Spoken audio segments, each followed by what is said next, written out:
headphones because I thought I could hear the echo Mhm. before. But is the audio good on your Yeah, I can side? hear you just I'm fine. I'm Yeah. gonna make us. Where is this beautiful place behind you? I'm in Boston. I'm giving a Wow, speech tomorrow at a conference, and so they put me up in this nice hotel. Yeah, wow. it's great. It's Um, one of the best ones. I was kind of waiting to have like a nice place to do an interview with you versus, um, yeah. What is the hotel? Do you have bath in the room? yes, absolutely. There's also a casino. I don't gamble, so I like to record sounds of the casino and then remix them into music. Like when you slow down the sounds, it sounds really cool. Why you not release that? It could be I really have. nice. Oh, It's is just it? under a different name. I made a whole album with casino sounds. You should mix it up in some NFT, right? Like create some NFT Yeah. and like some characters, and the music of this community will be casino sounds. So you'll have like casino booth, and people from your community on Discord will go to casino booth to listen to the casino sounds. Truth. Truth. Yeah. No, that would be good. I would love to do a collection on Stargaze that has sounds. There's Uh, actually there's a couple tracks that I made that actually the computer plays the track. So what you mhm. do is you have like a series of different clips, and the computer decides when to play those clips and like harmonizes it. It's like based on Brian Eno's music for airports, which is like kind of prime number length tape loops that are all playing at the same time. They all have Mhm. harmony. The problem with music NFTs itself is you don't have holding point of them. So I know Stargaze try to like encourage some artists that come from like audio visuals, but it's like it would go down to like what is NFT, and how you build like community around your NFT.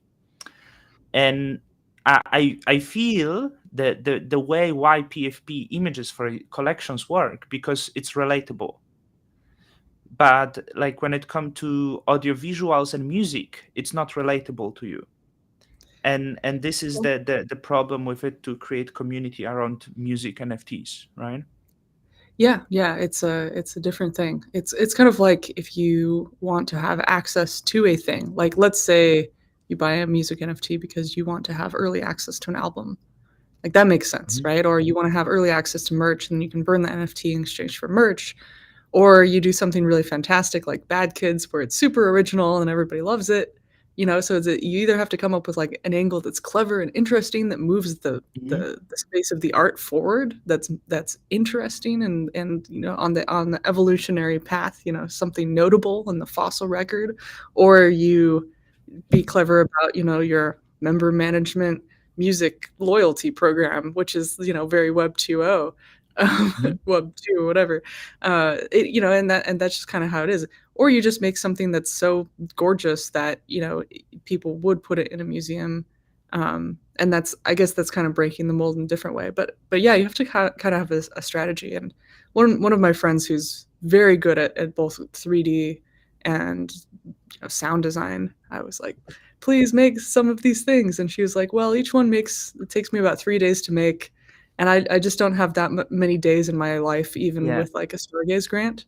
And I was very sad, but I have one of her really nice, audiovisual pieces that's just like, it's not an NFT. I'm just like, hooray, well, I'll just collect this. and Yeah, because you have to be able to scale really fast with the NFTs, right? So if something yeah. takes time, it's there is still, yeah, there is Juno tag, like code serial. Just be patient. Can we have a little human conversation first?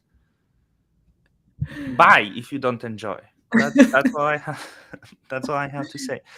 You minted Bad Kids at the Genesis, or you bought them?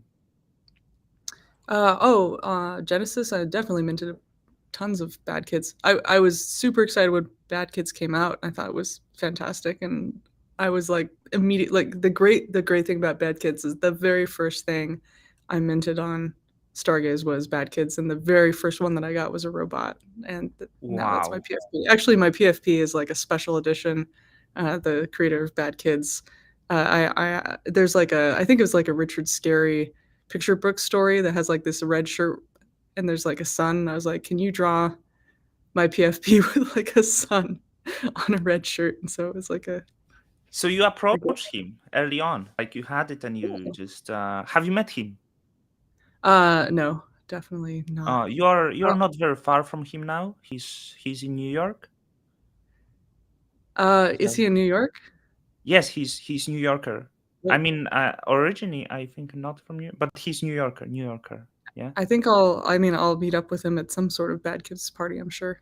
It's when Yeah. somebody makes something that's really fantastic. It's like, hooray, and also it was a really great way for people that weren't in the Cosmos ecosystem, that I could Yeah. actually just say, hey, look at this NFT collection, and people would say, yes, this is great.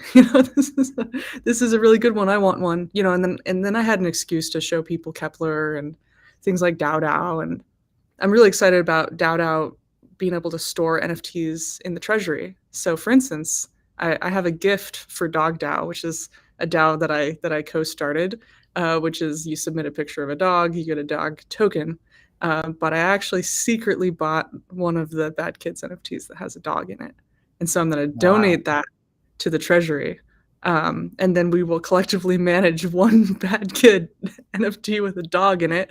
And my interest is what's going to happen. There aren't that many members of Dog DAO. If you want to join Dog DAO on DAO DAO, just go to the Dog DAO page in Discord and submit a photo of your dog, a dog you know or love, and then you get one dog token. You get voting rights. But my question is, if you start a fun prank DAO, but then you start to have things that are worth a reasonable amount of money, how does that change behavior, right? Like if all of DAO DAO is kind of an experimental test harness for what's happening, to let all of the different experiments flourish, what is going to happen when like various ecosystem things happen to it? And Mhm. I'm trained as an anthropologist, even though my background was in math and science.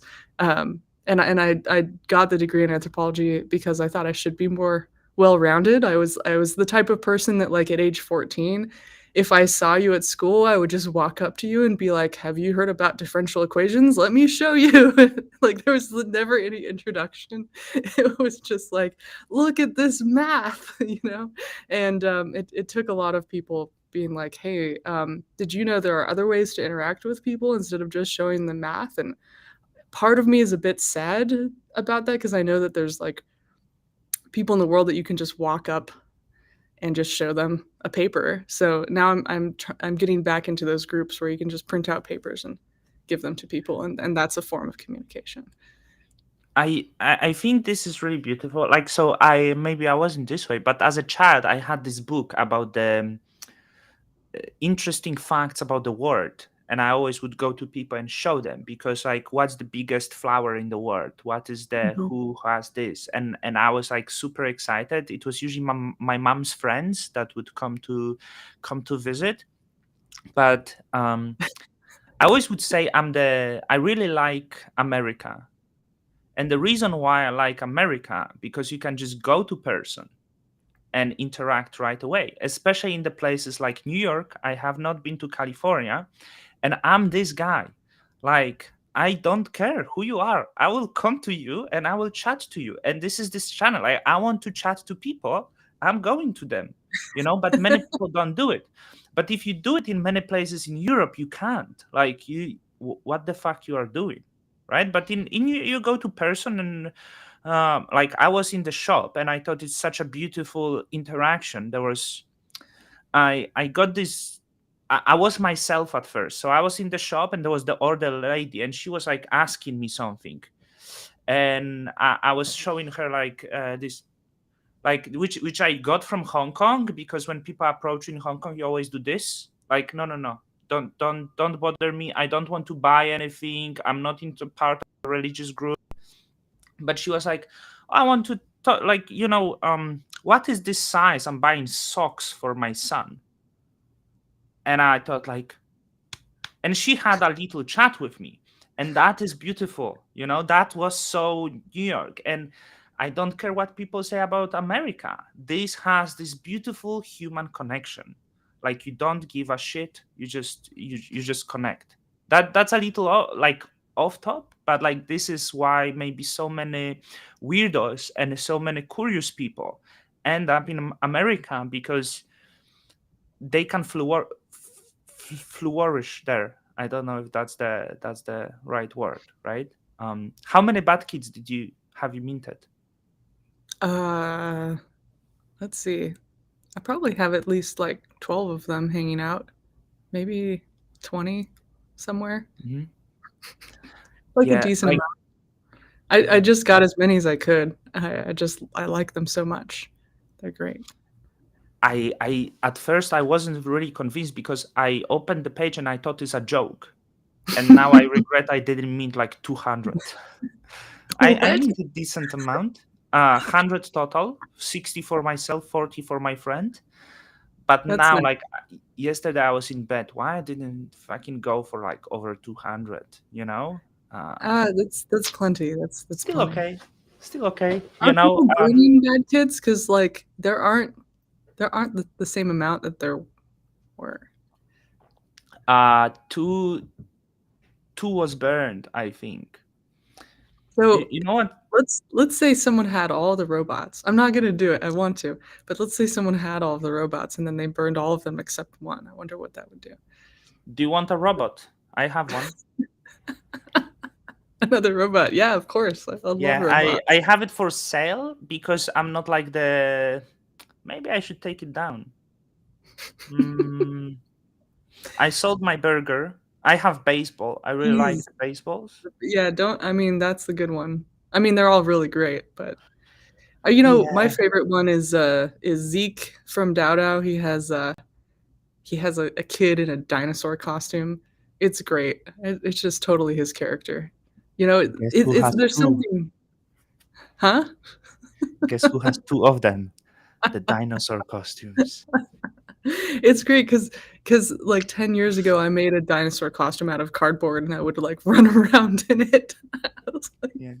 I think I'd with love Mad to see Kids, that. I'll dig up the picture at some point. I had like a little art studio and I was like, I had done, I worked for a very short time at an advertising agency because I was like the digital person. They're like, how do you do digital? And I was making what I called like intelligence dashboards, which is a stupid name, but it was basically a bunch of RSS feeds, and then you could see what your brand was doing, and then I would just do them for all the brands. And then I was just trying to automate my work and leave to Canada to do art. And so I like try to automate myself out of the job and see how long it took for people to notice. Why And would you go Canada? Like that's because you American, right? mhm. Mm. So why would you want to leave to Canada? Well, there was an art program at the Banff Institute. So it's a really interesting place. Like in the past, it was a lot of really curious artists, like, early VR, like 80s Mhm. VR artists, because VR keeps doing this thing again and again. And I just wanted to check it out. And there was a residency program that lasted for a month. So I was like, how do I work and also do this residency program in Canada? you know so I was just experimenting, and the agency wasn't totally on board with the digital yet, and I was definitely not an advertising person. I did it because there was an advertising class in college, and if you got a really good grade you get an internship at the advertising agency, and it was an amazing class. It was like, symbols and signs, and there was like Nike culture, and there's a book on Nike, there's a book on like all the different primary colors that people used to sell, Macintosh computers, and how that started in like the 30s and 40s with like different dishcloth towels because people didn't consume enough and we had to make them consume, and there was a psychology, and it was so cool. And then I was like, I'm going to go work at the agency that this book is written about. And I showed up there and it was just like cutthroat and amazing and like just a totally different experience. So um, after I left that, I made the cardboard dinosaur. So when I saw the bad kids come out, I was like, there's just something, uh, you know, uh, there's just something that resonates with everybody about bad Mhm. kids. This is interesting, because like what is like what what makes the good NFT? And I saw many people just simply don't get the meta, like I call it meta. People like to call it meta. And people don't really. I saw some other people, and I thought it's so funny because it sounded like middle-aged boomers trying to play NFTs. So they keep asking me what is and they have their own NFT, right? And they would say they wrote, for example, Medium article on their NFT at the market bottom. What the Bad Kids NFT did? Maybe it's time to write a Medium article. I thought, you It's don't gotta be get a super like you are prototype middle-aged like, boomer, like, right? yeah. Like, Like that's why I was like not advertising that I did anything in this industry for a long time, because I would get all these phone calls from like wealthy people whose friends were trying to do like a baseball NFT, and it's like, stick with baseball cards. Like, yeah. what are you bringing?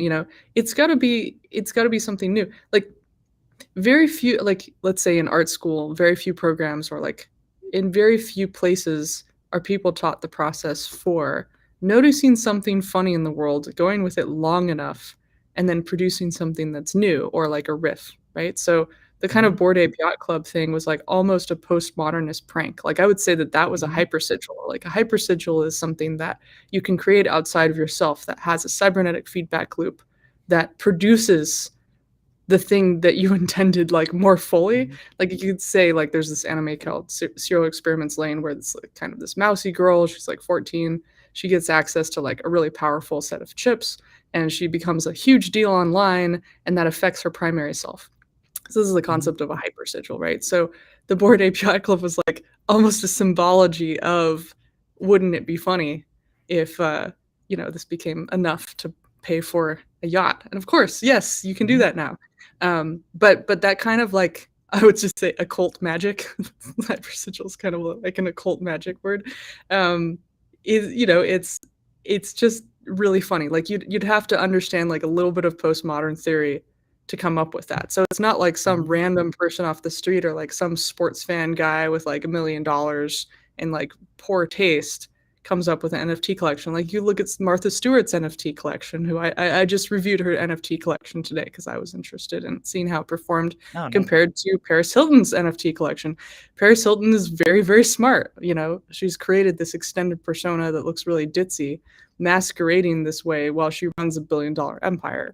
And Hmm. she's really early into ETH, and just so it's kind of funny to see, like, you could almost model it out, right? Like, it's almost like people are cargo culting into NFTs, and they're only dealing with what they see as the surface area of the NFT, but they're not dealing with Hmm. anything below the surface, and they're not dealing with the core of what it is, and they don't understand the magic of something.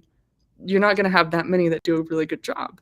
And I think it's kind of Hmm. in the same with like the fashion industry. It's like, one of the large fashion brand players with all the money and resources and art degrees and multi-generational family wealth and taste and aesthetics, or some random person that like is antagonistic to that but also like very well informed aesthetically, are going to create big crazy divots in the fashion world. They're looking for the next thing, they're looking for the next story, the next edge, and they produce those, and then you find them, knockoffs of that all the way down at the Target store, right? And so Hmm. that's how it is with NFTs, and in fact, that's how it is with popular fiction. It's how it is with music. It is how it is with personalities and films. Like, I think that is just the nature of things. That the fact that we have a giant world and there's a lot of people, and so most people aren't really deliberate. You know, my Hmm. favorite new NFT collection is Public Nouns DAO, because as you know, Nouns DAO came out. They had like what, a noun every day, and people bought it and for a lot of ETH, a great ETH treasury. But then some of my now more recent friends have, they decide they'll make a Public Nouns DAO and have it go Hmm. towards public good, and it's also doing really well. So it's like, Hmm. here's a second order riff on the thing with a twist. There's other things to do that aren't nouns, that are different things that somebody could do. Um, and it's kind of like, there's also things like, you can get stoned and have the idea and not have the follow through, or Hmm. you could have so much resources and make terrible things that don't matter. And very rarely do you have the Venn diagram where you have the stoned idea that's clever with your group of friends, you have the technical know-how and just enough resources to pull it off, or you're a single individual that could create like Bad Kids or something. And so because of that scarcity and that Venn and not that much overlap, you're just not going to get a giant amount of innovative NFT collections. And that's just how it's going to be. I'm curious, like really, what will become from the Bad Kids and how they will evolve, and what will be that, right? Because you can when you look at apes, you can kind of define what's the what's the groups. Are you into some like Ethereum NFTs? Like, would you like you mentioned the public nouns? I think there's like few NFTs that is like really distinguishable. So we have like, I don't think the punks have this kind of effect, but then there was apes. I think the apes had this effect, right?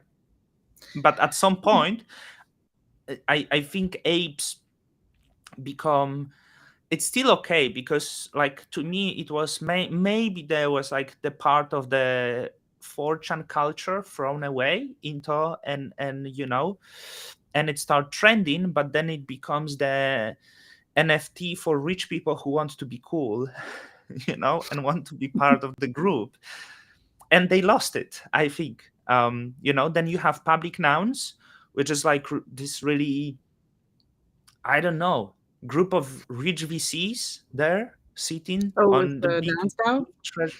Yeah, Yeah. right. So you have like few. Mhm. Yeah, I think yeah, this is just something that happens. It's almost like vegetation, you know? It's Mhm. like it grows, it gets big, everybody looks at it at the height of its greenness, and then it goes to seed and dies and then fertilizes for the next thing to happen.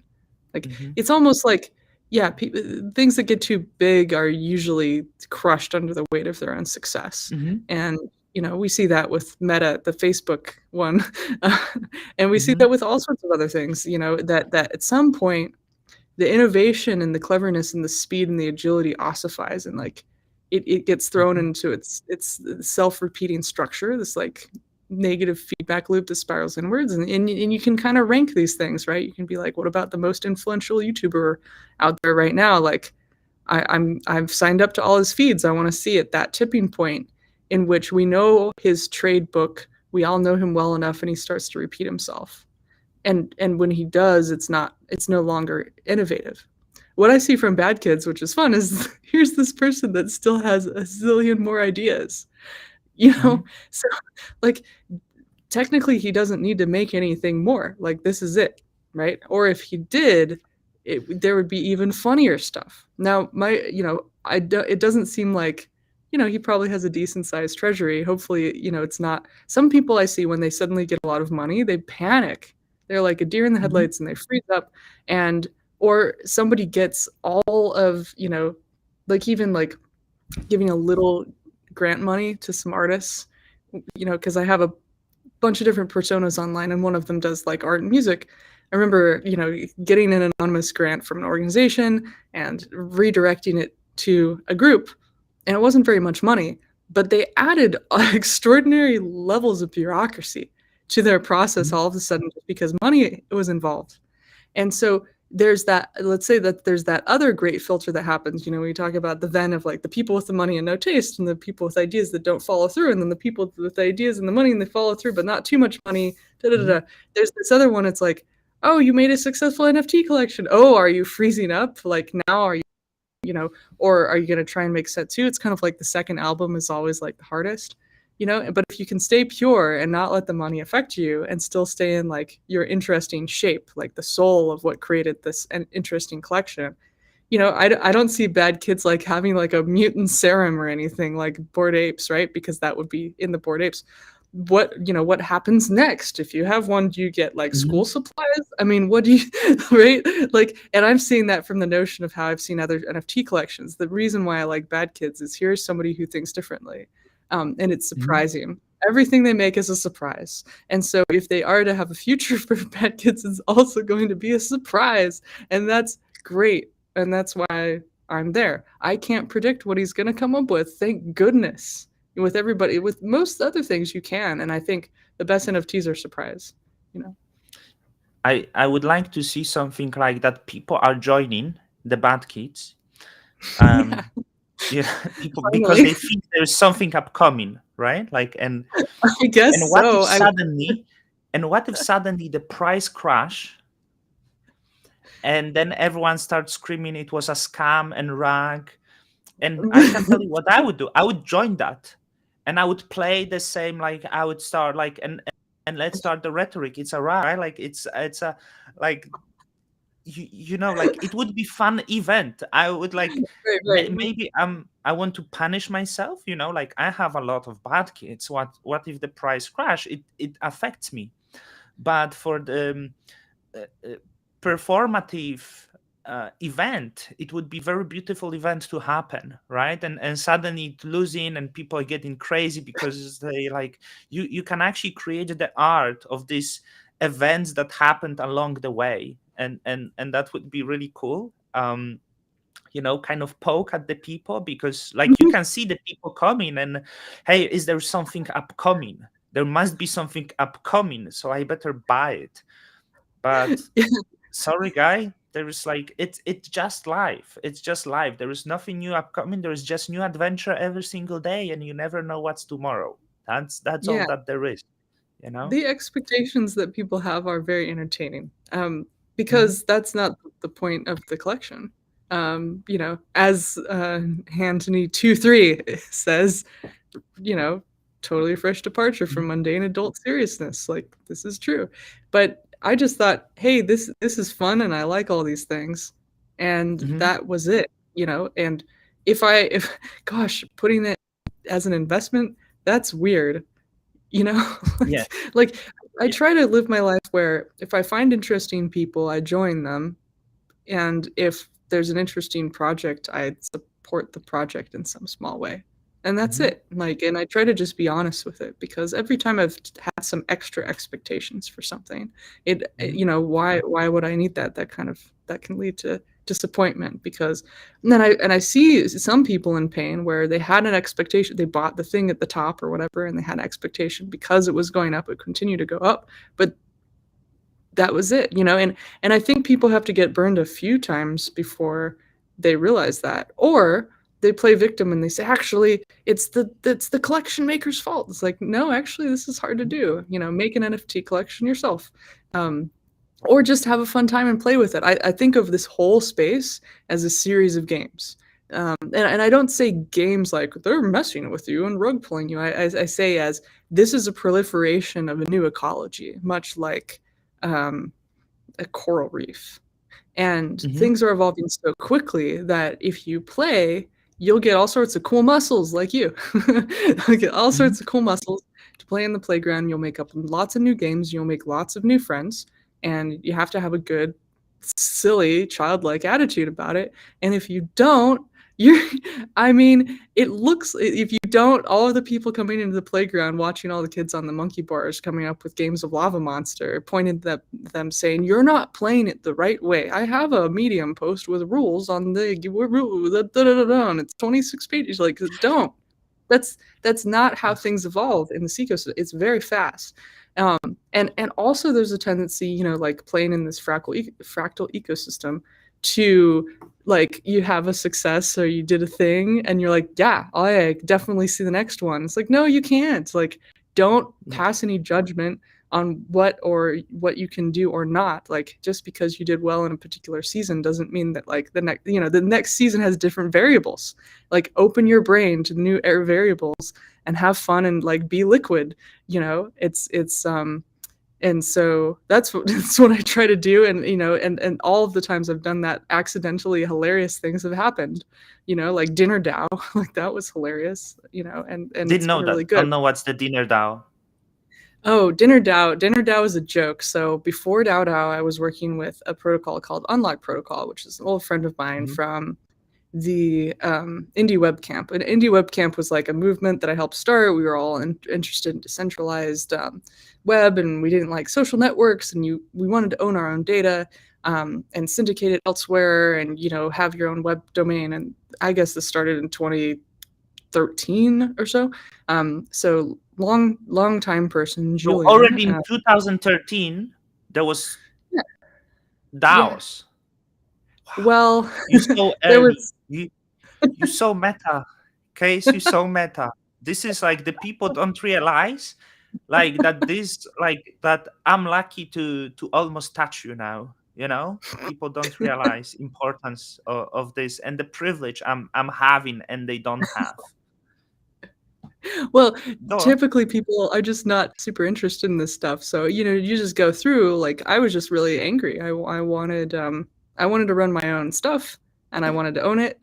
And then I wanted to syndicate Mhm. it with other people. And I also ran a conference called Cyborg Camp, but I'm getting away from the point. I'll talk about that in a sec.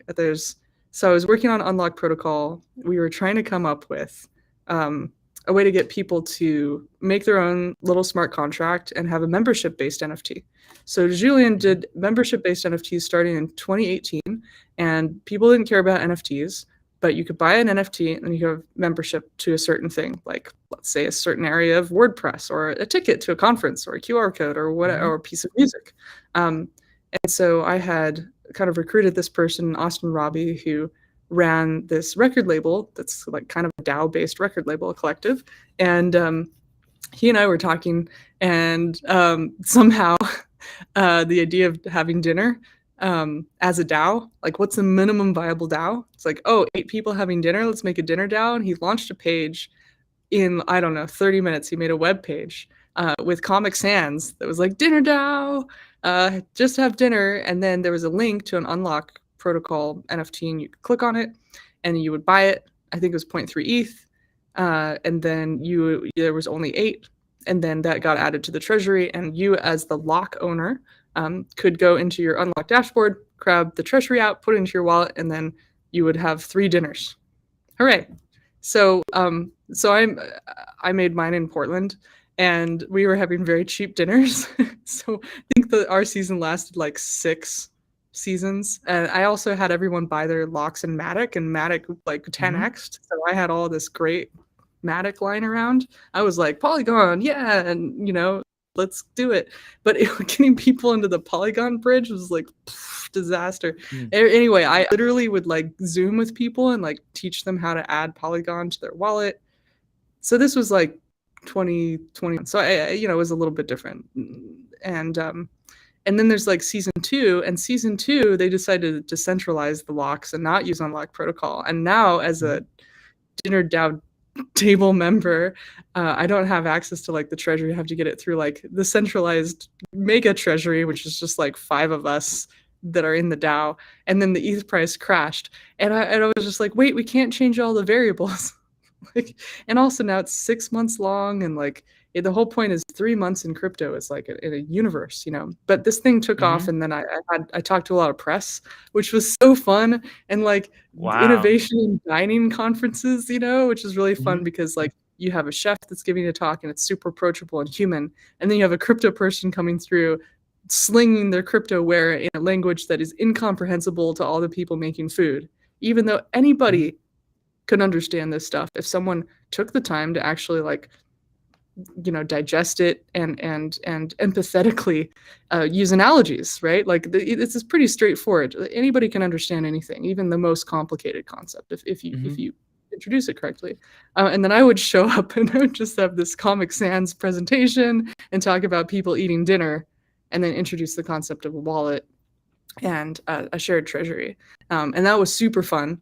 Um, but that's like the thing that I really like doing is like, uh, I was just at, so I was a fellow at Harvard Law School, right? There's this program there. It's called the Berkman Klein Center for Internet and Society. Mhm. And it's where Creative Commons came from. And to me, like Creative Commons is like one of the best legal pranks ever. Because, you think Harvard Law, like classical music, da da da, everyone's uptight or whatever. When you go into these like, old houses on the Harvard campus and like the law school is like Mhm. these like tiny confined room, you do not find people that think that they know everything.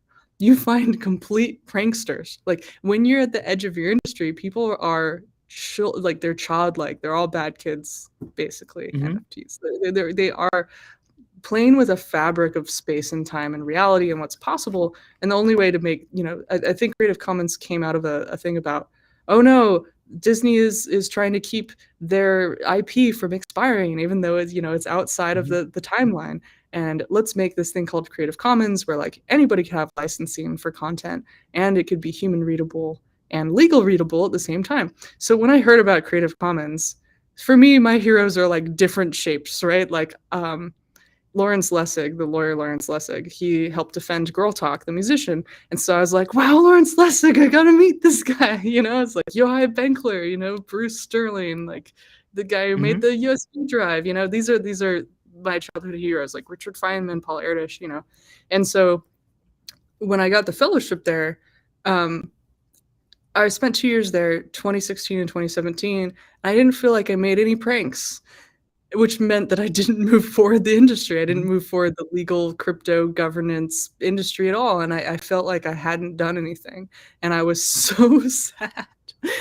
At the time, Primavera, this amazing French lawyer with like a PhD in governance and a law degree, who's also an Mhm. artist, was running around telling everybody about the Ethereum white paper and like buying up all the Ethereum she could. And she decided she couldn't explain things well enough, so she made a piece of art, and she made the first blockchain based life form called the plantoid. And it's this like robot, basically, that it has a wallet, and she just put it on the desk at Harvard. She was like, hey everybody, you should feed this creature some ETH. And so people were donating ETH to the plantoid, and whenever somebody donated ETH and it registered, the plantoid would go, and you could hear it, and people were like, oh, someone fed the plant. And then she wrote a smart contract that made it so that when there was enough ETH in the treasury, it would deploy a smart contract to hire a sculptor to replicate itself, therefore Mhm. fulfilling like some of the life, right? So all of this was going on. I was having trouble. My dad was dying. My dad is this I don't know how to describe him, but he's like, he taught me how to solder the minute I had hand-eye coordination. I think I was like 3. And how he taught me Mhm. to solder was like, this thing is very hot, but you don't understand what that means because you're 3. So let me speak to you about what this would feel like if you touched it for 1 hour. It's like 700 Mhm. degrees Fahrenheit. What does that mean? It's like, da, da, da, da, da. And then he's like, okay, you're ready to touch the soldering iron and solder some stuff for me. And I was like, okay. So when I soldered, I did it perfectly the first time. He like really prepped me. So him dying was like not great. And I Mhm. don't think I had a lot of focus. But I went What there. what did he do? What your My father dad, was doing? Mhm. he was a broadcast engineer and an audio engineer, and he would Mhm. invent things. He's kind of like the crazy inventor archetype. So like we lived in a Mhm. less than modest house, I would say, and he had a lab like in one of the rooms. I would say, like with like oscilloscopes, and Mhm. he was always making synthesizers and audio things. When I got into gaming, he made me like a headset that gave me surround sound so I could like destroy Wow. enemies better and like be better at like first person shooter games. I would like wear this to LAN parties, and it was That's a great. dad. That's a proper dad, isn't That it? was You know? Yeah, yeah. We made rockets and we'd shoot rockets, and I remember I started to become kind of a pyromaniac, and I was lighting a Mhm. lot of things on fire, and he was like, "Can I teach you about fire safety?" And then we made all sorts of cool things to set on fire, and Mhm. it was good. Um, he was a great human being, and then also kind of like a little low impulse control, and like a little like he didn't totally take care of himself, so he died Mhm. young. And it was Mhm. frustrating to watch that because I really, when you're What a of? kid. What of he died? He died of Burkitt's lymphoma, which is actually like a rare cancer, but a lot of Right. people that deal with like a lot of heavy metals and soldering and like That audio stuff Mhm. get it if you don't have enough ventilation in your room. Mhm. It's Just yeah, like it's so it's like dying of curiosity, right? Like Marie Curie. That's like it's the it's partially like you're just so curious that you can't help it that you essentially slowly killing yourself, I guess. you know Maybe it's wrong That is, analogy. I think that's the most like generous and empathetic way of putting it anyone's ever put it. Actually, I really Hmm. appreciate that. Oh, Yeah, thank you. I guess. That's, it's a really good reframing. Actually, yeah, uh, yeah, that's good. just curiosity killed you. That's um, it kicked us off a little bit from the track we were into, What right? track were we on? I don't know. I don't know. It's just Do we have an we still agenda? didn't. Sorry. Should we have an agenda? I'll agendize for 30 seconds. Hi, I'm Case. I work on DAO DAO. DAO DAO is a DAO that builds DAO tooling. V2 is coming out. It's on testnet and it's going to go live. Test it out. Join the Discord channel. Go into the bug club channel. That's how I started in DAO DAO. I found a bunch of bugs and go try and do something with it. Make a silly DAO. Make a fake DAO. Make a DAO on testnet. Add NFTs to the DAO. Try and wreck it. And then post images of it in the channel. And yeah.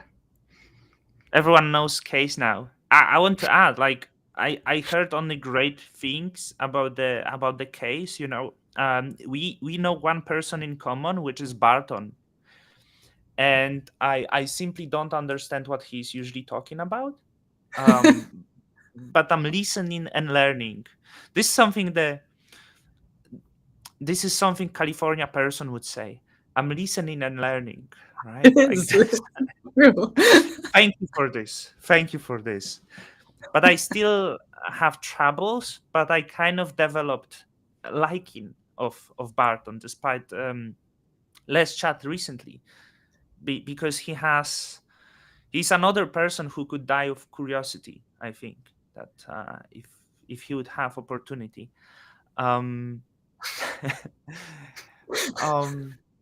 and he said that you are like most clever person he knows, right? So I want to tell that to people, that the clever people speak of you, that you are very clever. And I heard similar stuff about Zeke, for example, another DAO DAO builder. So I think DAO DAO is very fortunate to have people like you. And it's quite beautiful that there is collective of this special people building something. um I'm quite curious, like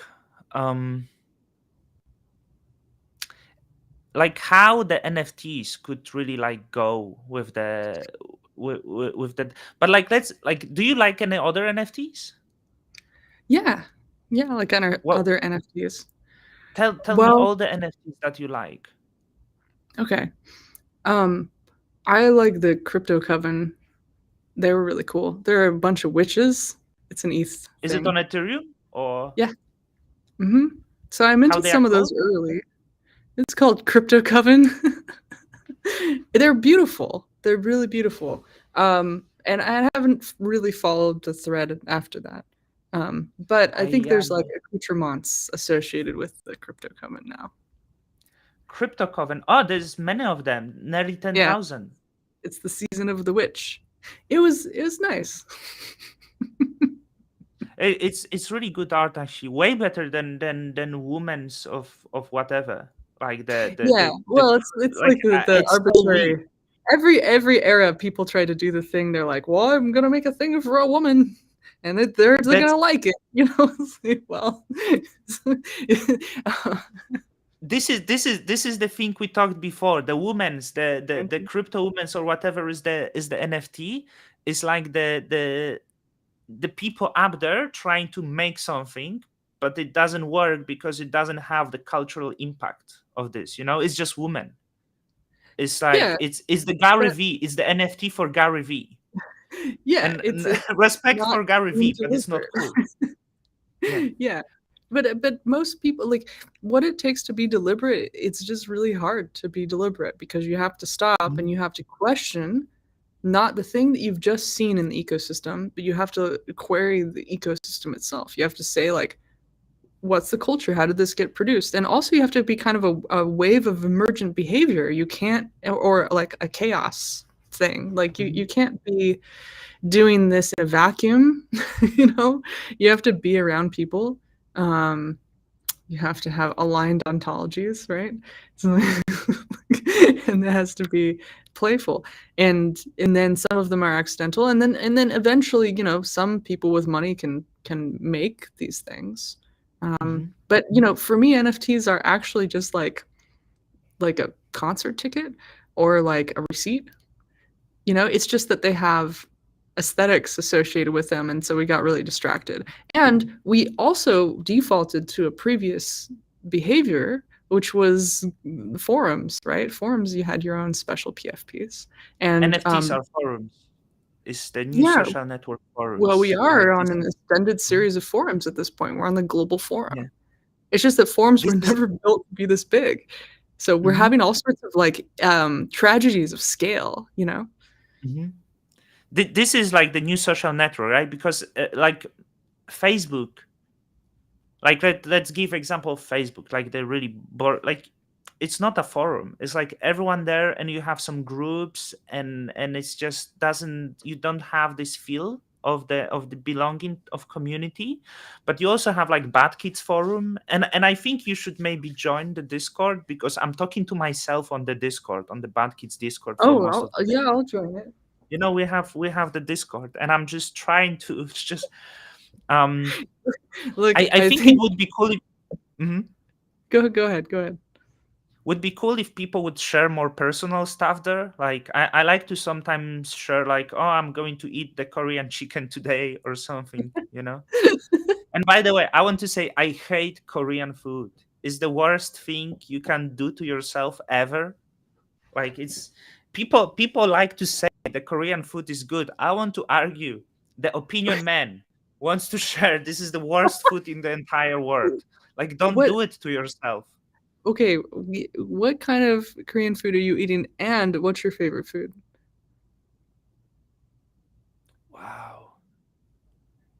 I feel there's like no good answer. Like it all the answer will be so stupid. So the Are you a Korean super food, taster or not? sorry, Are you a super taster or not? what is super taster? I feel Super I'm taster not. means you have more sensory receptors, or at least the ability to taste a higher resolution of food. So, for instance, like I'm a super taster, so you could give me a cup of coffee blindfolded, and I could tell you whether it's from Kenya, Ethiopia, Sumatra, whether it was grown So at high or low altitude, and the tasting notes. But that's just my weird superpower. I'm a dog, I like I want to meet you, Case. I want to meet you, and I want to go coffee with you, because maybe I'm not as super taster as you. But so you saw me drinking coffee before, yeah. um and I have big respect to myself. I just do not enjoy shitty coffee. Like it's like I'm walking around like Hong Kong looking for the best beans I can get. Like, Third wave coffee you shops. know, I make myself my slightly longer espresso. I can spend a lot of time perfecting this. It it has to have crema on top. Like I don't drink this lattes and stuff like this, because this is my just taste. I like the nice dense espresso. I need to experience these notes that it has, the milkiness sometimes, the honey, maybe a little almondy flavor. I really have big respect to the coffee beans, and I can get very sad when I go to cafe that I read has good coffee, and I will drink it and I will feel it's average. Or maybe they give me like coffee, but like, or I will get americano, but I expect the americano, it doesn't mean for me dilute the coffee to the bone, but I want slightly water, and like I want to still feel the denseness of this. It's very many people don't know how to make good americano, and I get very sad. I can get a little depressed and upset for the next few hours just because it wasn't as I imagined. So could it I'll be tell you super what. tasty? I'll tell you what. If I come visit or you visit, I will make you coffee. Thank you. I Deal. appreciate that. I I'll really. also make you Korean food that you'll like. we will get to Korean food very, very, very soon, you know. But I cannot tell where else, where from is the coffee. I didn't pay attention. Like I don't pay attention where is it from, but rather like focus on the notes it has without checking where it's from. I know like ordering like the beans from Brazil is not really great because they don't really have like fair trade or anything. It's like very mass sale. They don't Yeah, really. the I heard it's political like just. economy of food is messed up. Mhm. Yeah. Yeah, like, but I want you, if you that good with is Boston having good coffee or you have to make it at home? You are in I hotel usually now. make What you do? well, I don't secretly, I don't actually need coffee to function. It's kind of like a treat. Right. Um, it's like I like to drink it in the evening. So like right about now I might have some coffee and then go to sleep. Hmm. Well, Well, what I have in here are coffee pods, which are terrifying.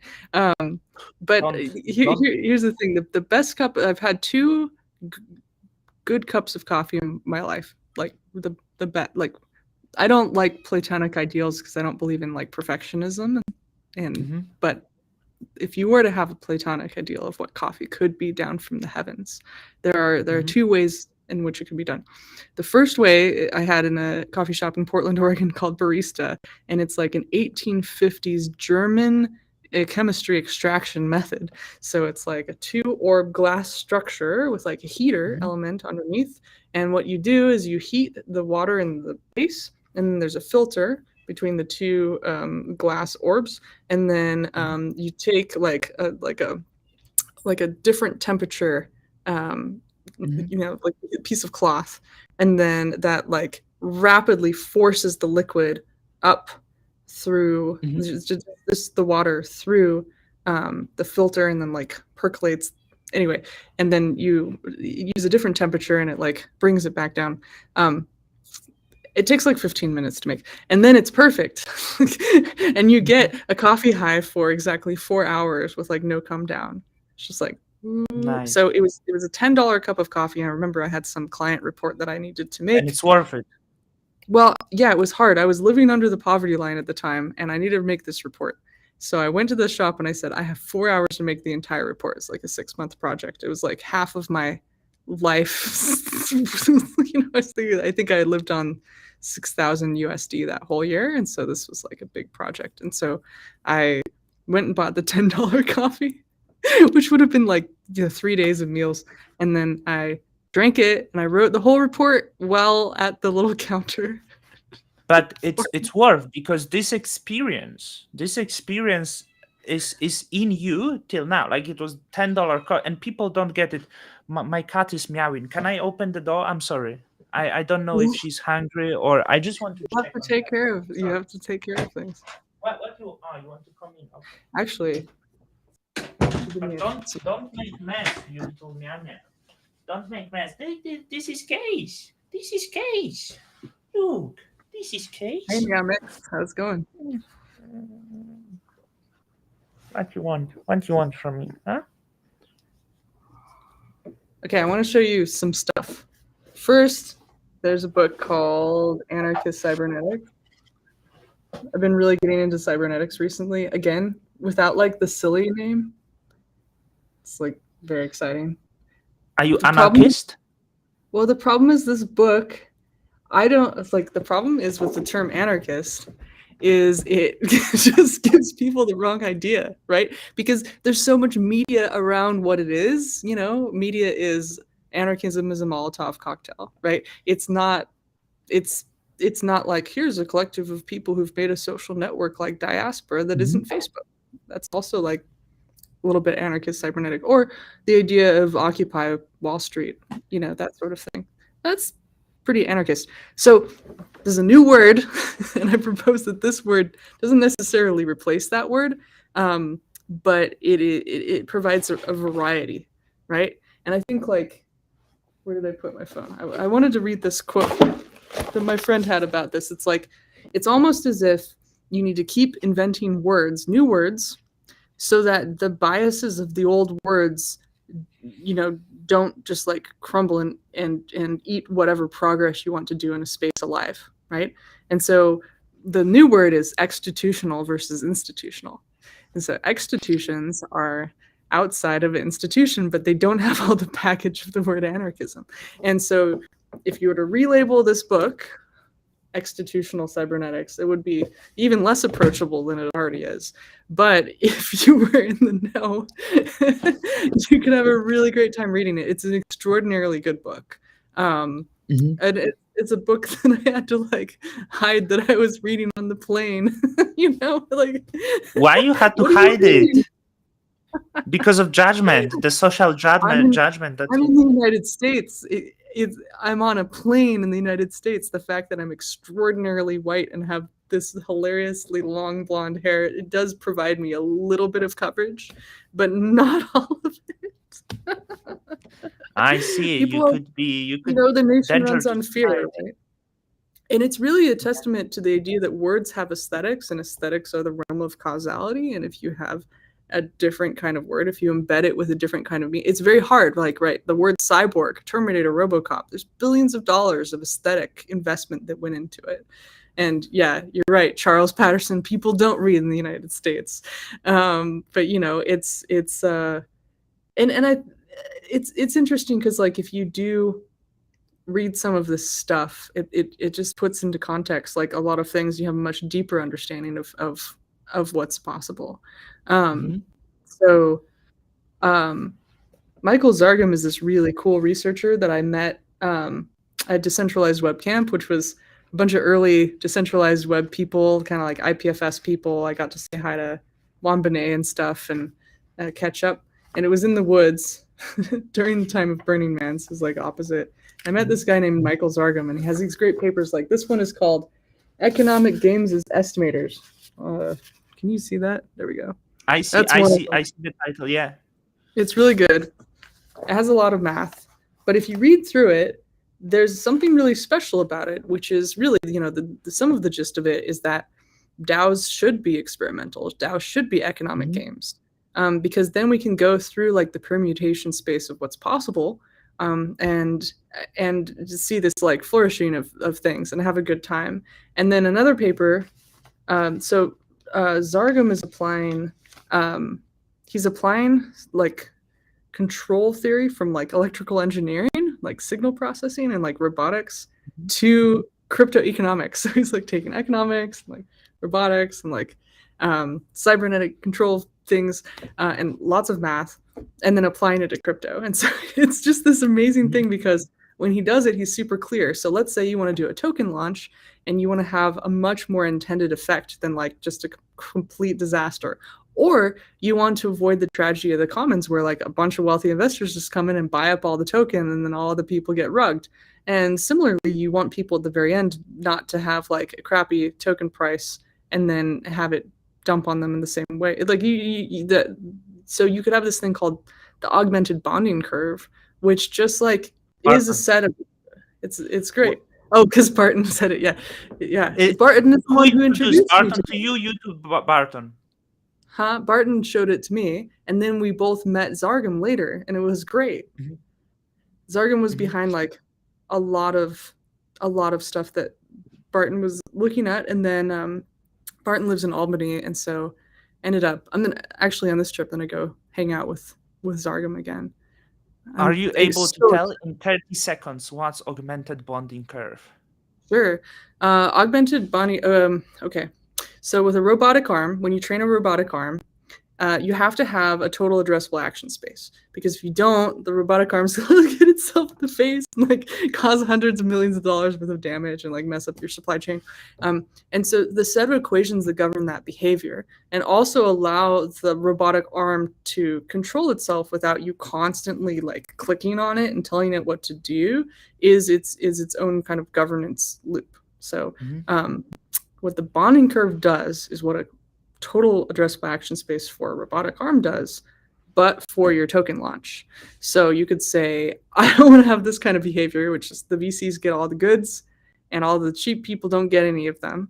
And so you can actually take that spectrum of behavior and you can cut off parts of that and put it into kind of like a bonding curve box. So as the token launches, you can't buy too many or the price goes up too high, and then towards the end, like, and there's math around that and there's a diagram around that in these papers, and it's really elegant when you do this. And I think it's a superpower because a lot of people in software engineering, they're playing with a software engineering toolkit, but they don't have the superpowers of like a control systems engineer or like somebody who's worked at Boeing on airplane wings. I think the best analogy is like an airplane wing has a lot of math in it that does self-regulation, right?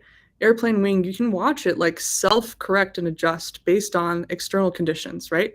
And it has inputs in its wind tunnel where it's like there could be a lightning strike, there could be turbulence, there could be a change in wind pattern, there could be a temperature pattern.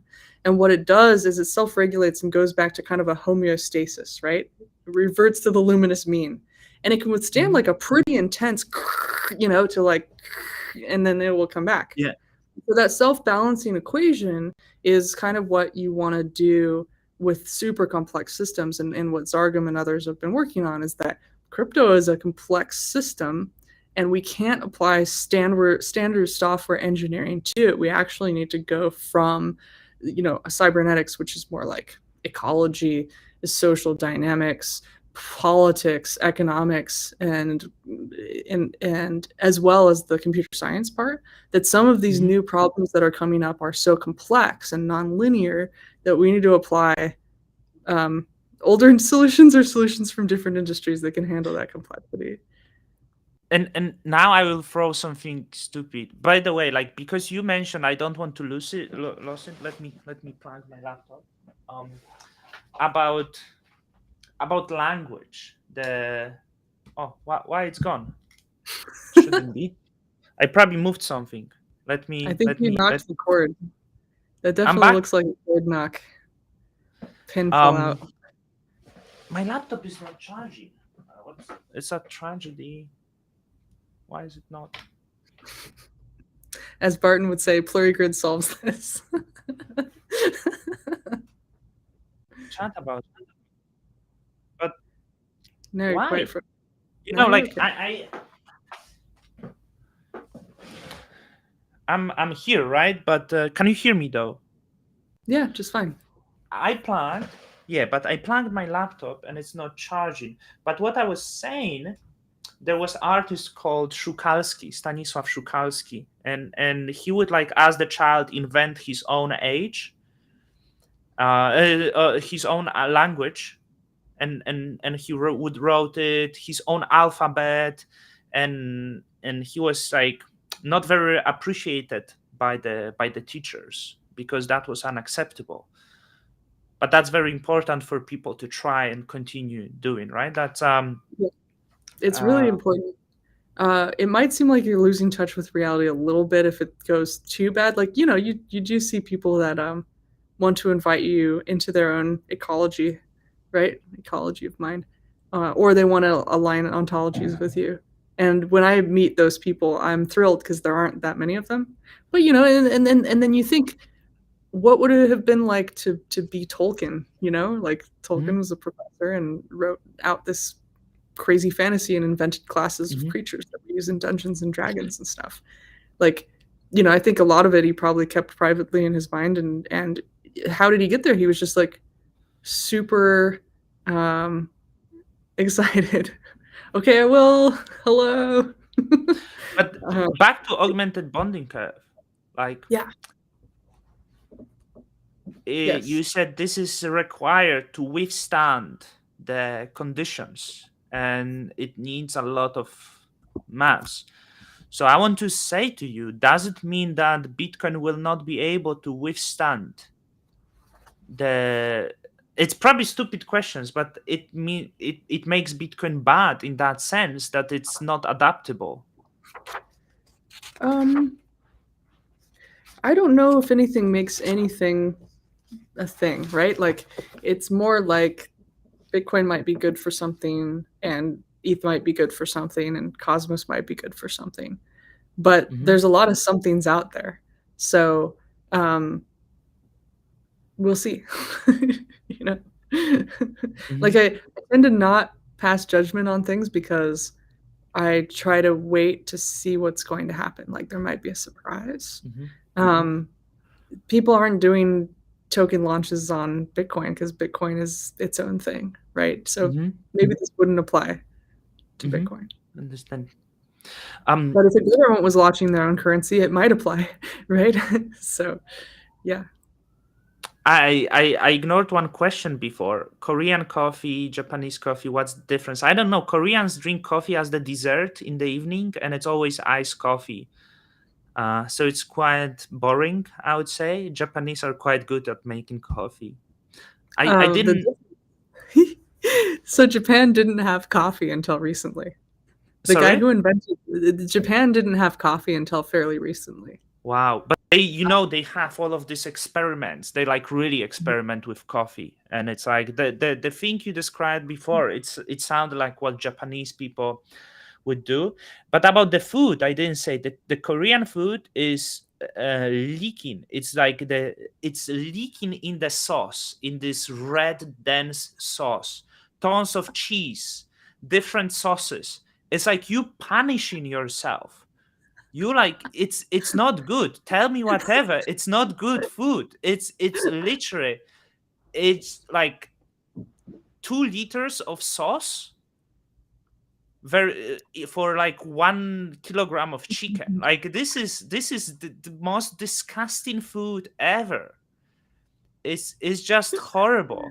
Oh man. They call instant noodle ramen. If you go to eat ramen, they serve you instant noodles. Horrible. Don't. Have you had bibimbap? Yeah, it's leftovers mixed together. It's great. It's leftovers mixed together. It's It's is not. is the same as some people would tell me the hot pot is cultural food. Hot pot is basically throw everything to the pot and pretend that's defined cuisine. That's not. This is not what it is. The defined cuisine is the cultural food. I tell you, Japanese cuisine. Like because you asked me what's the favorite food.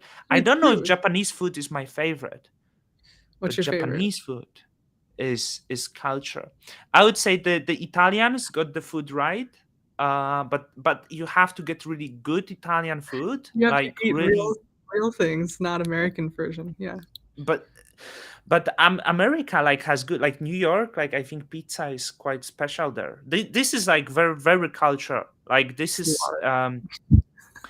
and if someone has doubts, New York pizza is just way healthier for you than any Korean food you will be able ever experience. Like this, it's not even close.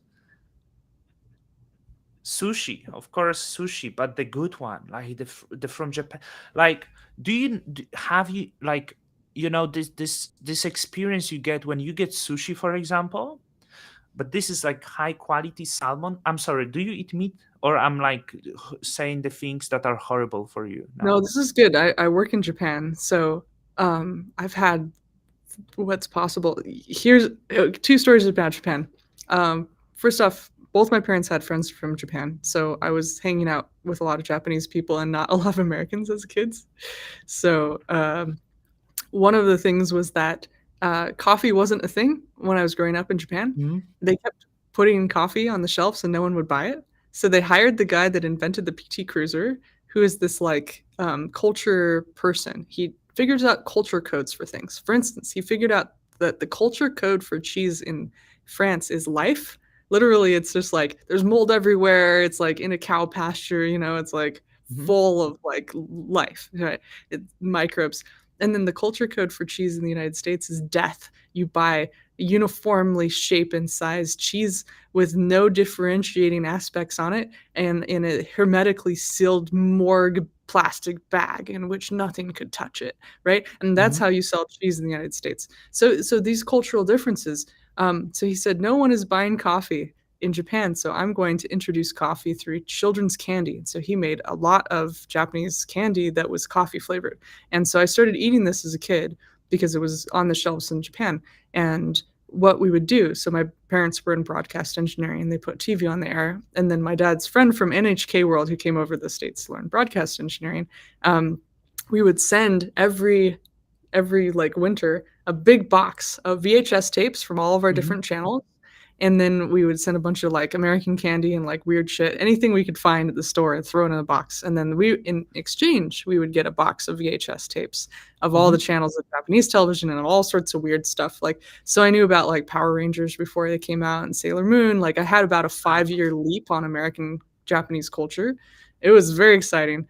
Um, and so then eventually, after the people who ate the coffee flavored candies grew up and coffee was put on the shelves and there's introductions on how to make coffee, then everybody got into coffee. And I would say there's an entire section of Japan that's obsessed with like the um, the intersection of like 2010s hipster Portland and hipster coffee Hmm. shops and like Wes Anderson. and Hmm. so um, and so there's an Ace Hotel in Kyoto that I went to, and it's the other best cup of coffee. Which the way that I make coffee at home is I get like a pour over, and Hmm. I weigh the coffee in grams and the water in grams, and I put like Hmm. 45 grams of coffee in, and I start it, and I do it in Fahrenheit because that's how I was taught. It's like Hmm. 212 degrees Fahrenheit, and then every 10 degrees that it cools, um, I put like 10 grams of water on. So what you're doing is first you're pouring 10 grams of water into the grinds that you hand grind, and it lets the grinds bloom, which means it lets the oils like get there at Hmm. the highest temperature point, but it doesn't let anything go down into the cup.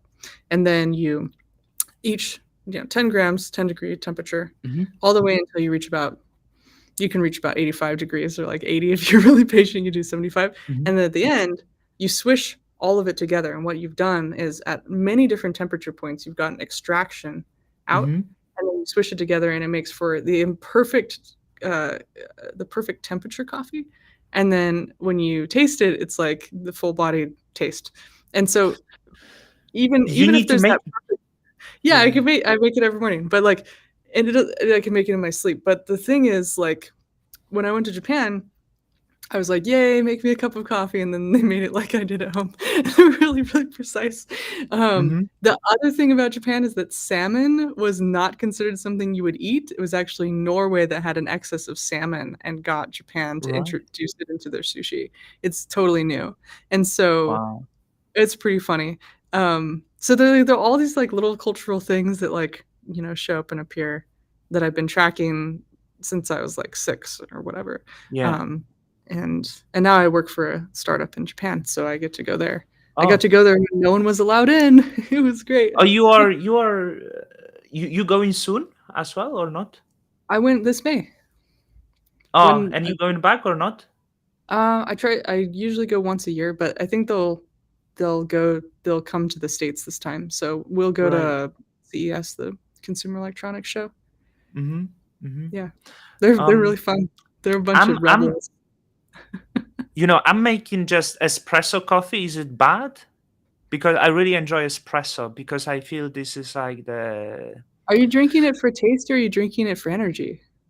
I'm drinking it for taste, but obviously I'm addicted because I'm drinking it every day. So, Mhm. like I just like it. I don't like really like French press because it doesn't have the density. I feel like I'm drinking water. Ah, It's just not the so same. It's just here's how to fix your thing. If you wanted to do like Turkish coffee style, you could. All you need to do is get a grinder and set it to a finer grind. And this is going to make your coffee like a little bit muddier and denser. And then you just need to get like one of those pour over filters. And when you grind it sufficiently like tiny, Mhm. some of it will get through the filter. Yeah, And but you'll it's have a much deeper. But if you want to filter it out, then like there's like an equation. This is all cybernetics. Mhm. Intro to No, like cybernetics. I tell you what I do. I grind it finest, and when I do the espresso shot, I press it so strong to make it very hard. Yeah. So, and there is not much water, so the water pressure is not as high. It barely go through this highly dense. So the crema that happens on top is very well defined. So Then it's you're like fine. really, You're great. yeah. See, I I think don't. so. Yeah. I do good coffee, but about the I want to like about the magic of the food. There is something like my favorite part is belly salmon. Is very fatty, and when Mm-hmm. you get like really fresh belly Oh, salmon Toro. and you just take it to your mouth, do you know the feeling like the tears come closer here to your cheeks, but they not really come out. It's just the feeling here. And this is what happens when you taste this great food. This is so I have respect to myself, and I'm sorry, Korea, you don't make that feel. You can't, you know. Let's roast Korea. In Korea, the children look at the fish tank and they're like, yum, yum, I'm yum. not gonna roast Korea. Yeah, like Koreans will hate me. Um, I think I like all food. The hardest food for me to eat initially, because I was really young, was Nigerian food. I couldn't eat all of it. I think like the yam part was a little hard. mhm. Um, and I also haven't eaten silkworm larva yet, but I probably will next time I'm in Thailand. But if somebody It, gives me a thing, I will eat the thing, if it's mm, like I had mm, yak the other day. I love yak. Like I like insects. I like all the things. I like the things that we'll be eating in the future too. mhm. You might as well get used to eating insects because they're already pre-colonized protein sources. A Like lot people of talk proteins. Yeah, yeah, I eat everything. I eat everything. Like the insects. It's not really part of the Thai cuisine. It's more like touristy. You know what? Like the Thai people don't really eat that. yeah, it's Uh, like although some people are just like yeah, it's more like I'm just thinking like what we'll have to eat in the future. mhm, Like it's just really expensive and like not great on animals to eat them in mhm, factory farming situations. mhm, So eating animals that are treated well as a special occasion food like it should be, I think it's great. But if you do want to colonize creatures, why not work with pre-colonized creatures like crickets and mhm. mealworms? Because like they already have colonized themselves, so you Yeah. just have to put them in a vat and they're gonna be okay. What So, we what I mean? And then you what can eat them. what we will be doing on the daily basis, we will be eating the highly high protein dense bugs, right? And once every Decentralized. few weeks, we are going to meet in this weird culty space, and we eat this like the excellent quality wagyu steak bit by bit, and we Yeah, all gonna cry together, if and then we we're if gonna we leave and I think we'll have lab grown meat. I was one of the first people in the world to eat lab grown salmon because I'm part of the taste test lab at OSU because I'm a super taster. So, Mhm, they give you like $50 to taste something. But yeah, they made lab grown meat from like stem cells of salmon and mhm, I got to eat that. I also have a friend that her friend hops trains and goes to several indigenous tribes where they've restored the ecology around salmon mhm. and brings the salmon back. So I've had opportunity to taste what salmon tasted like 500 years ago, and then lab grown salmon. Was it better? The lab grown salmon was the same as Yeah. the best wild salmon because they Look, could grow it in a good shape. There were I two need to samples to choose from. One was not good. I Other one need was to good. try to charge my laptop. I will disconnect my microphone and try to change the plugs. Should I just monologue here while you do that? If you want to read some papers, there are some papers. This one is called Generalized Dynamical Systems Part 1 Foundations by Michael Zargum. This is a really cool paper to read. Oh, it's really hard to get. There we go. This is a paper I've been reading. The economic games as estimators is really cool. Um, the DAOs as data trusts is really interesting. This is by Kelsey Nabin. If you're not following Kelsey Nabin, she's this really great social scientist. Um, what makes this paper really interesting is like when thinking about working on DAO DAO, like if you have data, let's say that I have a specific kind of um, cancer and I have a cancer tumor, and in analyzing that cancer tumor, I'm contributing to like the bottom line of cancer therapy. I should be able to have micropayments for my contributions to science, right? That's one of the ways that a data DAO could be interesting. So this paper talks about making DAOs into data trusts. So actually using like asset trust theory like that you'd have in the real world, and then like, you know, mapping that over like topologically to to a data DAO, and then you might be able to have the same things happening. So there's a lot of really interesting things going on in the space if you look at like the intersection of like control theory or cybernetics, and yeah, and you have the idea of economics. Yeah, Nick, micropayments not dying. So last year I had a fellowship with Mozilla to research micropayments, and micropayments were invented by Ted Nelson in 1960, the idea that in hypertext, you could chop it up into various things and it could be kind of composable and like a different version of the word composable, but like that you could compose multiple things together. And then if somebody used that in something else, you know, remix, you would get micropayments. Mozilla, using the interledger protocol, was doing a thing where you could actually do micropayments. And so you could have an interledger payment pointer put into the meta text on your HTML website and actually have streaming micropayments to you.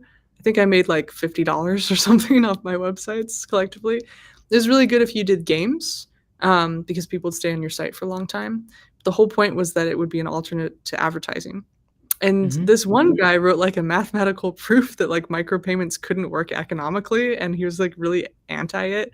So I did this huge like sweeping history. I have a like a Medium blog where I like wrote all my research out, and a huge history of like where the micropayment came from, and like all of the iterations of it in the past and all the ways that in which it failed.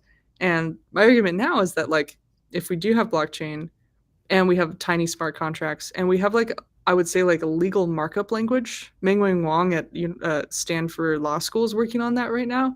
But if you could kind of not just program, in Rust, but you could also have like hooks into legal, you could do programmable legal spaces, and actually do really interesting things. So so that's what that paper is about a little bit, or at least how I interpret the paper. Because like I'll read these papers like on a plane, and I'll get like the zing zing zing like when you eat salmon. It's really good, and then I'll be like, oh my gosh, it could be like this, it could be like that, And the only problem is like getting really excited and then condensing that down in a way that's understandable, and then like either making it into something that's like approachable and usable, because there are a lot of people out there, let's just say Ted Nelson, who they've come up with a lot of ideas. They have basically influenced what we now know as the web. Like Tim Berners-Lee was like, wow, this is great, thanks. Or Doug Engelbart, who invented the mouse, but their invention didn't get totally through. Actually, the first mouse had a foot pedal, so you could scroll down the page with it. So it's kind of looking at like these early inventions and then how people didn't totally listen completely, and then they got distorted in some way. Kind of like if you try to bring Japanese culture over to the United States, it distorts in this weird way every time. And I was talking with like a lot of people in the culture industry in Japan about that this May, where they're like, how do you get Americans to listen? And I was like, well, you have to give them mushrooms or something, like to get them to slow down. A lot of people just don't listen. Like, and it's hard, right? Because it's profitable not to listen. But if you do, you can do neat things, or you can just read some research papers from Xerox PARC or Bell Labs, and like there's already been millions of dollars of R&D, and then you can just like make a good product that works. Like I think like the last time I dug into the papers at Xerox PARC, like I made a giant startup out of it, and like a whole book that's like been translated in a bunch of languages and like made like the last 7 years of my life's work by just listening to something that seemed obscure or wasn't approachable or wasn't in the right era. There's a lot to be said for just doing that. And I can't say I'm a great listener either. I also like to monologue. So it's good. I just want to turn. Sorry, it's getting cold in my room, so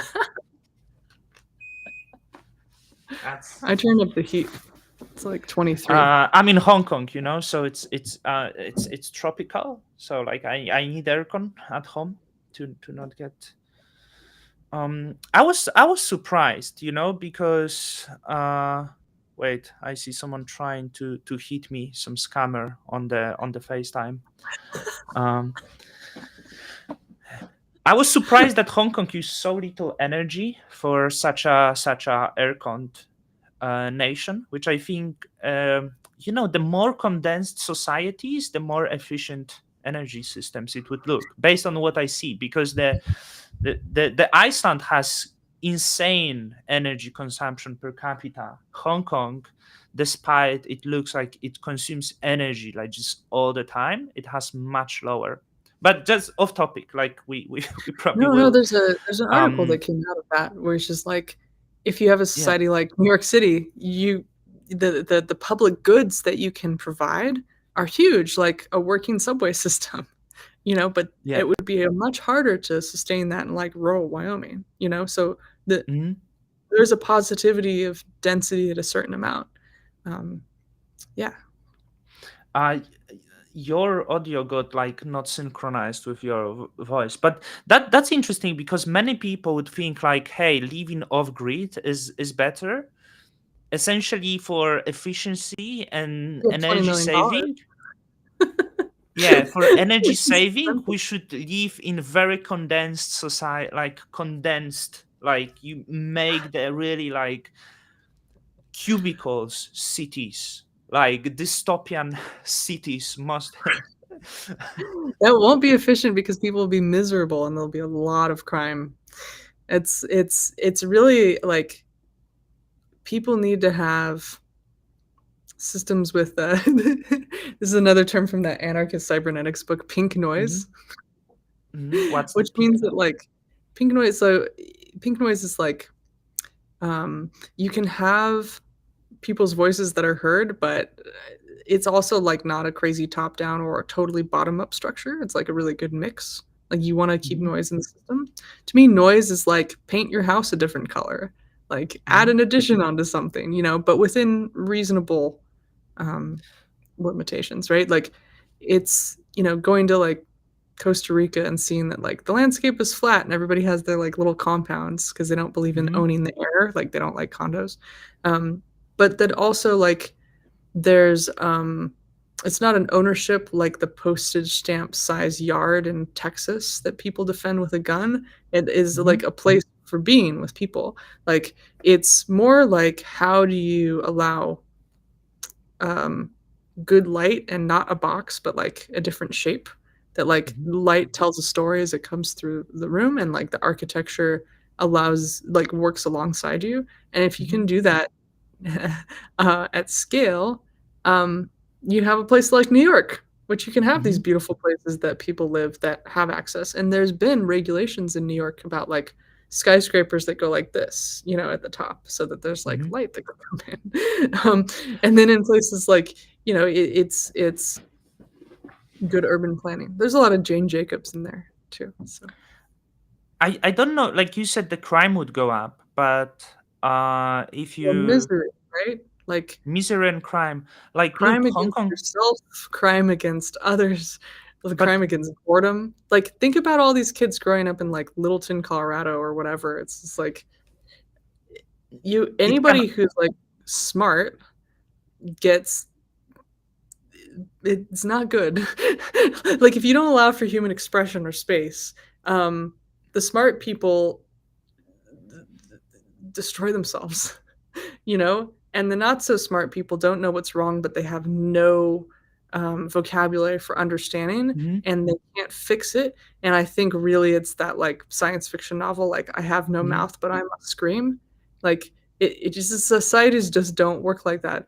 And Japan tried that metabolist architecture, they called it. And it's like they had a capsule hotel and it's like being in space and it was pretty good design. The way in which it like crumbled and rotted over time was really nasty, though. There's something to be said for like people want to have like a house, people, and you can do it at scale in a place like New York and have eminently livable spaces where people can Mhm. age and grow in huge parks.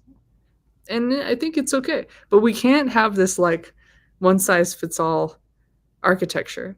It makes the soul dry up. But And for example, the place I'm living in, Hong Kong, is like this, and basically very low crime, right? Is the But I feel this is like very miserable place now. Actually, I know people are not happy. I can mm, see it in their eyes, and I think I also changed here. Like so, I used to live here before. Then I was recently over 2 years in Poland, and now I'm back. And I feel like my mental health is better, but my behavior changed completely. So, in Poland, I would read a book every day. I would like spend the time outside. And here in Hong Kong, I stopped reading a book every day. I stopped reading. I feel quite fulfilled. I feel very comfortable, and I'm addicted way more to social media for like mm, past few weeks, which is it. And I mm, change the environment. I get to very mhm. crowded place, and I feel, yeah, it's actually the city. I feel I start aligning more into social media life because of how the city is constructed, and and when I go to bed in the evening, I feel bad about this, and I'm like, hope tomorrow will be different. Hope tomorrow I will give myself a break from being weird on Discord and stuff like this. So I think the cities does shape us, in some way. Yeah, um architecture. Yeah, it's like the grand theory of relativity, right? The general theory of relativity. The shape mhm, of space makes matter move, and matter affects how space is shaped. But how our lived environment affects us psychologically, politically, economically, everything is a direct effect, right? Like, this is why I wanted to talk with you when I'm in a nice place, right? mhm, you know, for me, I'm hypersensitive to architecture, and I think that mhm, like a lot of the world, why we're addicted to social media, it's like the B.F. Skinner rat experiment where he took a rat and put it in a cage and had a button where he could like press a lever and just like have some cocaine, and he just pressed the lever until it overdosed. But then he mhm, had a control group with rats that had like friends and activities and fun things, and then those rats didn't press the lever very much or at all. mhm. And so I think it's like when you're away from nature and all this other stuff, and you're like high up and maybe not at the ground level, like you can get into these repetitive behaviors because you don't have all this extracurriculars. And I think that's, it's kind of an But issue. did the other rats that had activities also had the button for Coke? Yeah, Okay, they had it. they didn't press it um very much. I think my friend sold it wrongly to me because he told me about the rats. That someone did the control on the rats. Maybe it was this one, which basically gave them all the fulfillment that they had. Like, just make sure their life is good. They have no. And these rats start developing a lot of fetishes and weird behaviors, like cannibalism. Like rich people But I do. don't think it was like really true. And sometimes I wonder, isn't it So the many way of that these stories.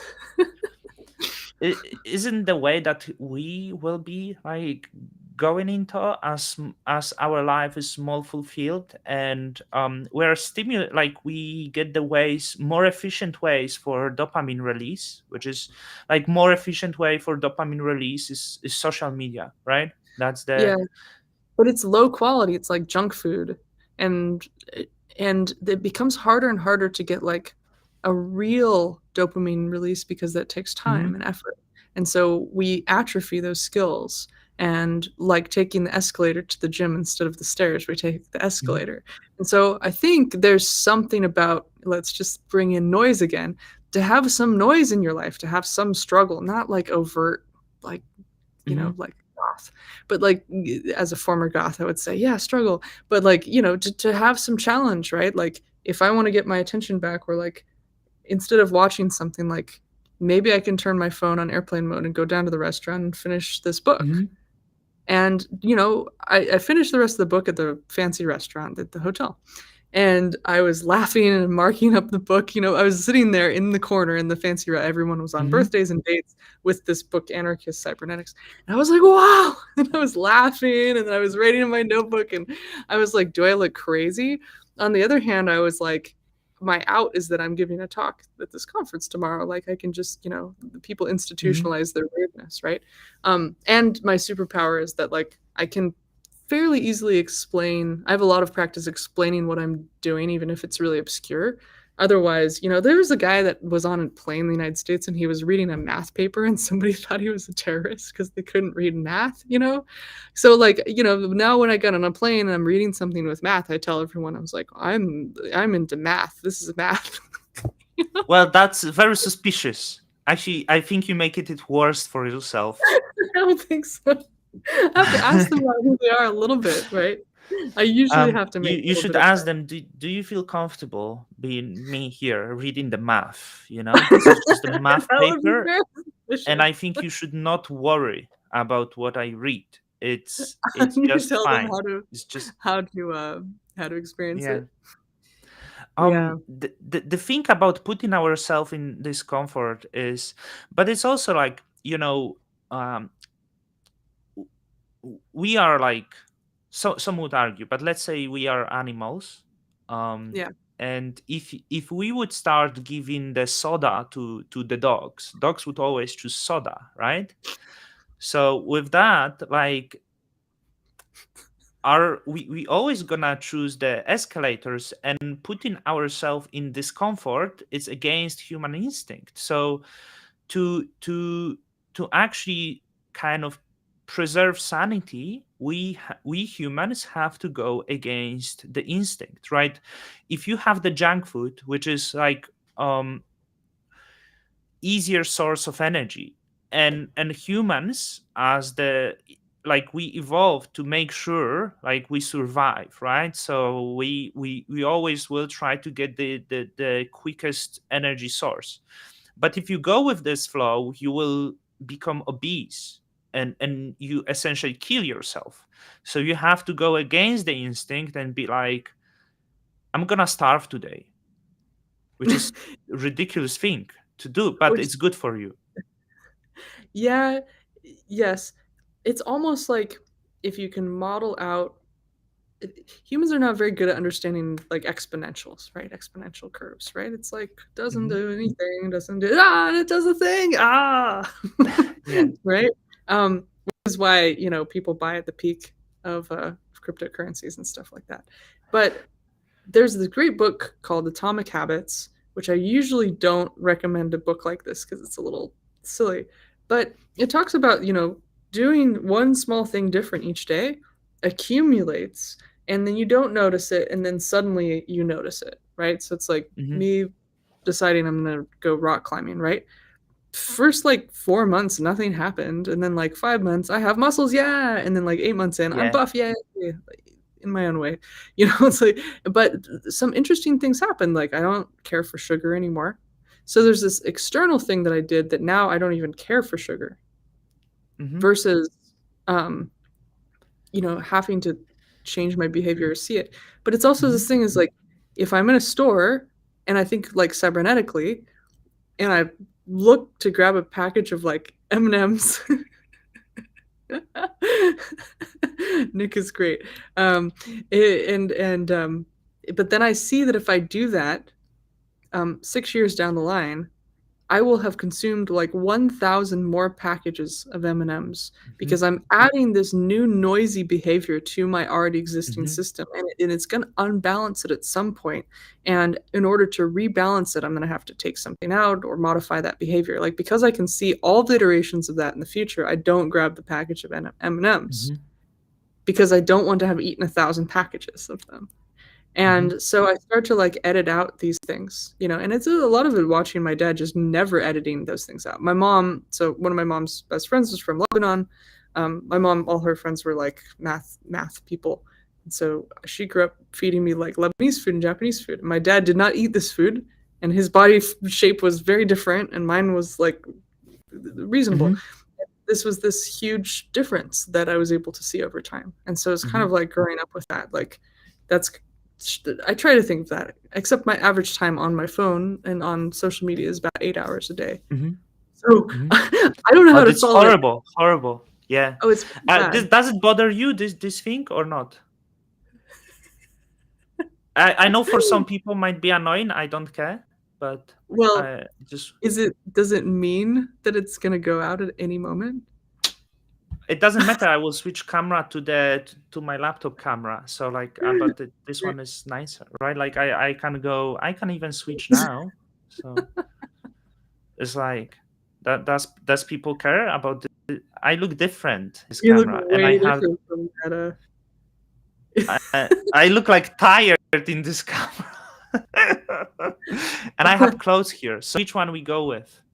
Well, the one that has the blinking light is like very difficult. Difficult? But it Like, looks great. okay, It's a so trade-off. I'm going with the rough. So tired, Yeah, you you know? you have to press it. But Meditation is it interesting, okay, because like Oz is on here. Oz says, "Wait, all I have to do is meditate."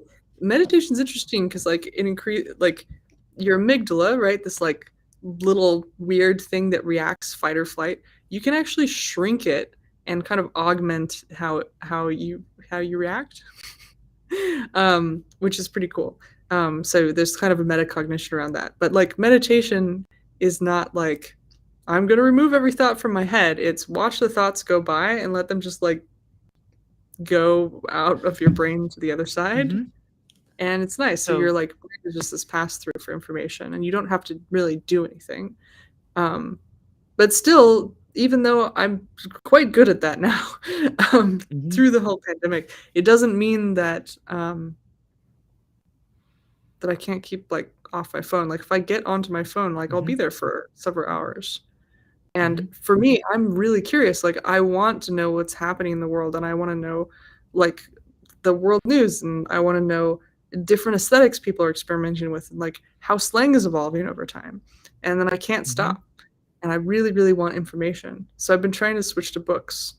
Um, and for me, I can't just switch to just today, switch to a book. I have to spend like a little bit of my day over the next year to change the behavior to be mostly books. And so I have to know that for the first 4 months, nothing's going to happen. And then mhm. eventually it'll be like, wow, you read all these books. How do you do it? And I was like, it's just like a behavior that you develop over time, you know? So I did this when I stuck in Poland during the COVID. I decided I will read book every day, and at first it's difficult, right? Because it feels unnatural, and your brain cannot really get fully into that because your brain will wander away. You start reading, and it's like, but if you do it every day, it becomes easier, and it's becomes so. This is the BoJack Horseman. It gets easier every day. The hard part, you gotta do it every day. And I can give you some of my work. Like like I do pull-ups nearly every day, and I like to flash about it. So I started like 4 years ago. I couldn't do pull-up, but I said I watch a lot of these motivational videos, and I was like, I'm going out, and since today I will do pull-ups every single day. And I did it. I couldn't do pull-up. I would jump and try to hold on. I'm very strong with pull-ups now. And as you said, it's really annoying for first few months, and suddenly you notice like it happens this, right? Like it's really you becoming. But there is another problem sometimes, and because this is improving yourself, but I think this is also losing game because you might get lost in this improvement. I have the problem. So I told you I'm jealous of you because you said you try to not be controlled by the time. And I'm controlled by the time. My days are the same every day. I look healthy. I do pull ups. I eat healthy. Um, I fast, which on the facade would look healthy. I cannot, and I was, it's okay now. It's manageable, but I got to the point I couldn't break out of this. So I would eat very little. I would get more obsessed. I would start losing weight. I would stop leaving my home because I would get obsessed and scared I will not sleep well. And I was like so obsessed, I need to get to time. I need to do time. So I start going in the spiral down without seeing I'm going in the spiral down.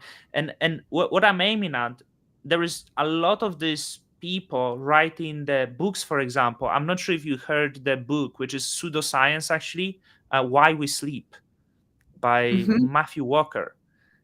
I hate this. I hate this guy and I hate this book because it's pseudoscience. And no one should listen to this guy. So he would write a book about why you should sleep 8 hours a day, why you should go to bed at certain time. It's not backed by anything. Humans should not do it.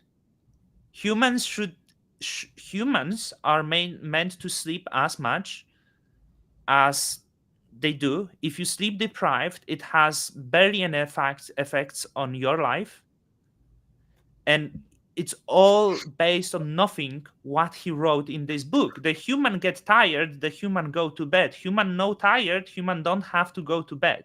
And I'm prisoner because I can't break away from this. The person who sleeps on average 6 hours a day doesn't have worse health than person who sleep 8 hours a day.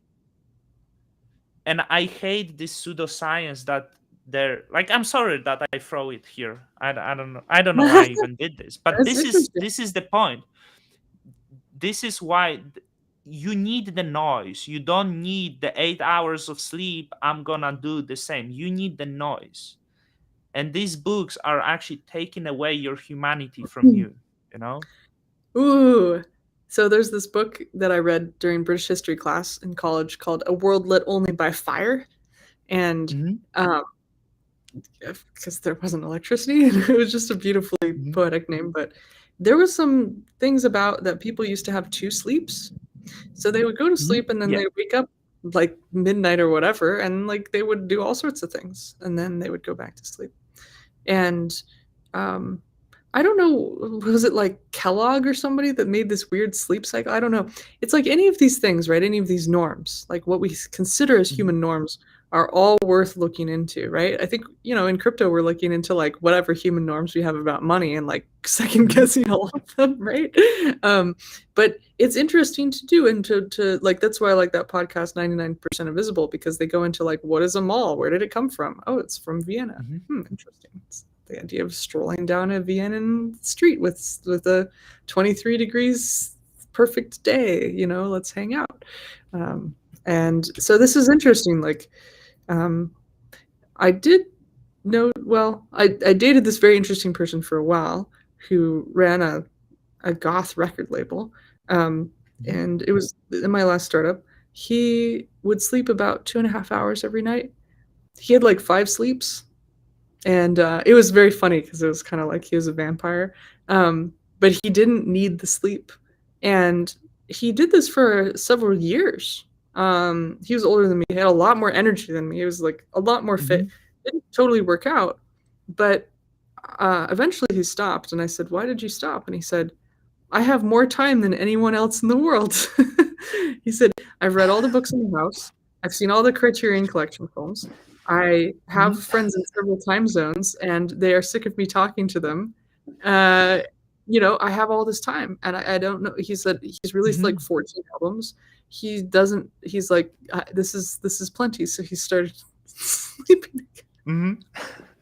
But yeah, like that's excellent point. So he probably was sleep depriving himself, so he was getting this like um short sleeps, right?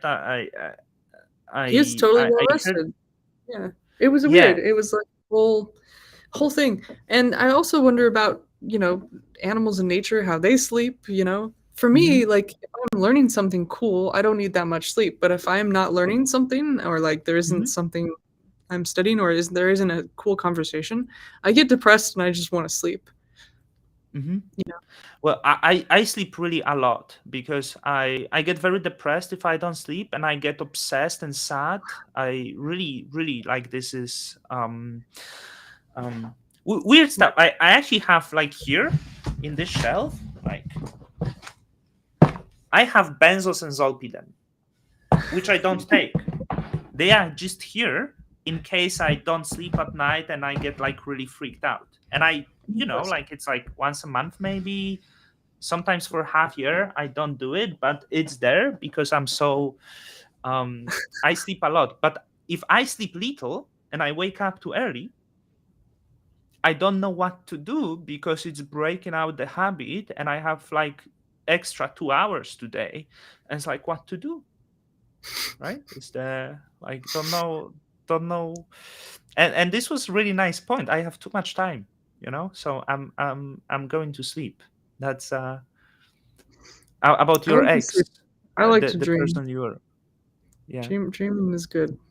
I have Do you dream? huge, huge dreams. Yeah. Do you dream naturally, or you may be taking any medication that alter your sleep No, cycle or no, no. stuff? I don't take things. I used to have a dream journal when I was a kid because I wanted to like Hmm. remember my dreams. I have dream worlds that have like specific architecture that has its own time zone. So there'll be like a New York a clone of New York, but it's my dream version of New York, which has its own Hmm. like contextual zone.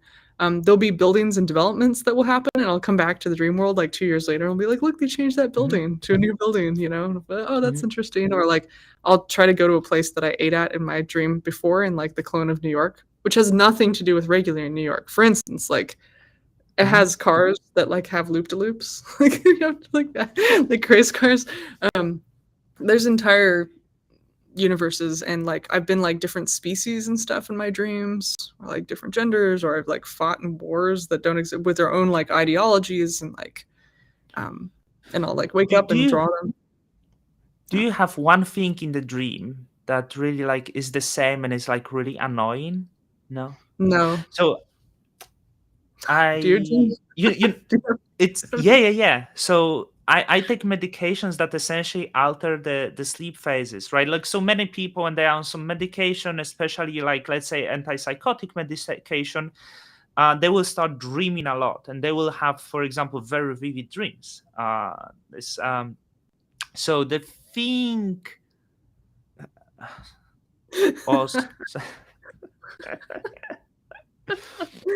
no, like thankfully I don't visit have to Hong do. Kong. Actually, there's been one thing in all of my dreams, and I don't think I've ever exchanged money for anything. I have stolen money once in a dream in a heist off of Mhm. the top of the Statue of Liberty, and that was a very exciting dream. But no, it's good. It's good. You can This thing you in the can live in dream, the dream world if you want this. I have problems with my legs, and it's always in my dreams. So when I escape, my legs are very heavy, and I cannot Mm, move them fast, and I cannot escape. Or sometimes the legs are so heavy that I cannot stand up, and every step is very difficult, and it's all the time. This is the concurring. mhm. I don't know if it's common for people, but my legs are very heavy in the dreams, and Yeah, this is there's like those nearly all the dreams. time. There's the dream dictionaries, and Hmm. they have like all the common dreams, like loose teeth and all that stuff, or like not having finished work and you're in high school and you can't graduate, that sort Hmm. of thing. But yeah, it's like, and then the dream dictionaries always tell you some bullshit thing. I hate them, but like I always interpret my dreams because they're always really straightforward. It's like, oh, I was worried about this thing, so this thing turned into this, and that thing turned into that. And those are the symbols of the thing, and they're just symbolic for like Hmm. an anxiety that I have or like a specific thing that I'm working on. The adventure Hmm. dreams though are just like pure adventures. Like they're like I think it's which part like my ego or whatever that I normally have to restrain like ridiculously huge amounts in real life, to put Hmm. on like, a fairly normal looking, exterior like barely. I mean, the minute I start talking it's obvious that I'm not a normal person, but Hmm. I do pass for normal enough, but I think in my dreams it's mostly like the kind of life I would be wanting to live, which is like Hmm. ridiculously epic, you know, and like beyond the fabric of what's possible in space time. So I think that's kind of my outlet of like, you can't do this in real life. Don't worry, you have an outlet to do it in your dreams. Hooray! Blah, blah, blah, you know, I'm hoping This that's is like such self-regulation. good escape, right? The things you cannot do in your life, but you actually can do. So Alan Watts was like some he has this like really nice sentences about dream. Imagine you could dream any dream, like or something like this. And I always thought it's quite cool. So you can actually experience all the things and every probability that would be ever offered to you, right? That's Yeah, yeah. my dreams are always like really uh, like my dreams are like I escape from grizzly bears. This is and I have heavy legs, which is really annoying. That's really interesting. And Yeah. I often run and it's like the legs are so I never even interpret them, right? Like it's but Have you tried? I dream. Sorry. Have you tried to interpret them? I don't think so. And but I think also the reason why I have such like vivid and a lot of dreams is also the more you sleep, the more you dream. You know that because the you dream in the uh, uh, REM or REM, like not sure how you should say that, but Yeah, REM, rapid eye movement acronym. REM. So you experience REM. The more REM you have, the more you sleep. So in the first part of the night, you will get the deep sleep that you essentially don't really. It's very hard to wake you up from the deep sleep and stuff. Have you used the And Sleep Cycle app? Because it actually shows it and visualizes it. And when you wake up, you can see the parts where you dreamed and the parts in the deep sleep, and it'll set an alarm for you that's not based on Mhm, time, but based on when you've exited your latest deep sleep cycle. And so actually you could get like 2 or 3 deep sleep cycles and wake up and be mhm, totally refreshed, or you could get 4, but that 4th one's interrupted and you feel terrible. mhm, And then like, you know, like my friend from Indonesia was just like, you don't need to even set an alarm. You could just like set it inside your mhm, head and then wake up. And so I mhm. set an alarm for like 9 a.m. every morning, and I don't have to use an alarm. So I can just How many sleep cycles you get usually? 3. 3 sleep cycles. Okay. So I get 5 to 6 probably. Oh, I'm whoa. not measuring that. Yeah, yeah, yeah. Well, I you maybe now should. now I'm It's on very five. interesting. Now I'm on 5, How but do you know that?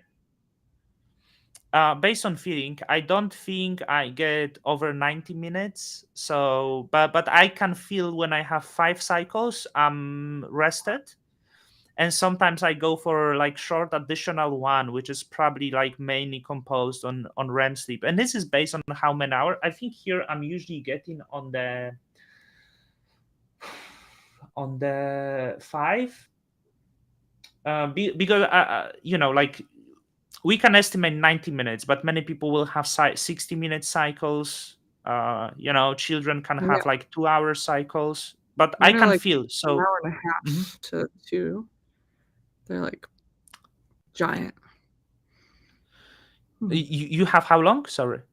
An hour and a half to 2 hour cycles. Oh, so you have quite long. That's very Yeah. baby like. I think I've that tried because very at one hard to keep my brain in the same shape as it was when I was a kid. yeah, but um for example, I woke up 8:30 and I was rested, right? So I went to Mhm. bed past 1, so it's like over 7 hours.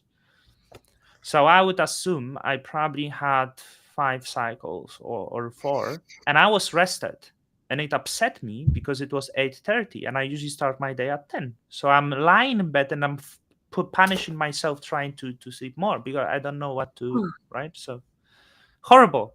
And oh, you asked me if I have this measuring, right? The Yeah, um, sleep I cycle. can't use it. I can't use it because of this. You know what I mean? Like, so I think this is horrible device, and we should. Um, Yeah, you sending me.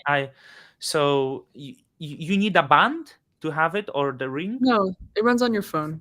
You put your phone face down under your pillow, and it will record your movements, Oh, and okay. it's Okay. very good. Yeah. It used to I just might record your try. movement with Hmm. accelerometer. It might use audio now, which is weird, but you only need to try it for like 5 nights, and then you'll get statistically significant data. It's nice. I will try, because I I mean, can't 2 weeks use is any bands. I can't use even I can't use any of that crap Apple either. I Watch. don't have any wearables. It's fine. The Because if I would use it, these people use the crap and say your sleep was Yeah. 80% efficient. If I Yeah, but they wake don't up, show you the data. Like, you need to see the data yeah. when you wake up. Cybernetics, you Hmm. need to see it. You need to take what's invisible, make it visible, look at it, Hmm. hmm, and then do it again, and then make ideas about it, and then change it. But, like, it's emergent, it's not, um, predetermined. Like, Hmm. but you just need to see it, and you need to see it in enough detail to do something. It shouldn't tell you a judgment either. It should just give you the information, and then see it over time, right? Like, You should not see the judgment. This is the best point, because these bands, these rings, is is disgusting. yeah, No one should to wear it. give you an eighty Mhm. percent score means, whoa, I didn't get 100. Who gives a shit? I want to see what I'm doing at night and at what hours things are happening and what Mhm. that means, right? And then Mhm. you could actually analyze it with a different piece of data, right? You could say, you could say, you could put a CO2 monitor in your room, and you could sleep with a window that's open or not, and you could Mhm. over time introduce one variable and at a time and see, does that improve Mhm. or disprove specific times of sleep in night, and then Mhm. you could stabilize that variable and add another variable and run Mhm. the sim again, and over the course of a year, ding, ding, ding, right? Like, it's like a fun thing. It's like it's an optimization game. My old boss ended up doing this, and he had 500 data points, which Mhm. he went a little overboard. But he was I'm able to I'm be like, if I watch this episode of television, then I will be more likely to eat sugar in 3 days. Like, he could do that. He could run equations on his life, and he wasn't even a programmer. He did this all on Google Calendar with like if this Mhm. then that. It's like, it was crazy, but really informative, right? Because he went from being super overweight and like very depressed to being like quite a completely different person. Mhm. There's actually a picture of both of us together where we started, and then like I was looking at like, I was doing the Harvard Happiness Project to see if I was actually happy. Like, I would Mhm. report that I was happy at home, and I would tell people in real life that I was happy at my job. I was working at this like Mhm. Microsoft job. But then when I reported it inside the Harvard Happiness app, I said I hated my job and I wanted to leave. And I was working on this little startup at the time, and I liked the startup. Um, and so through the feedback loop of this app, which wasn't really an app, it just asked you questions three Mhm. times a day, which was like, where are you? Who are you with? Are you happy? Are you not? Whatever. Um, I quit my job and I did my startup, which was crazy at the time because I wasn't making any money. And Mhm. we made enough money to like to quit. Mhm. And we made like a fairly large startup like a long time ago. Um, and it was really cool just to see that. What was Like, this startup?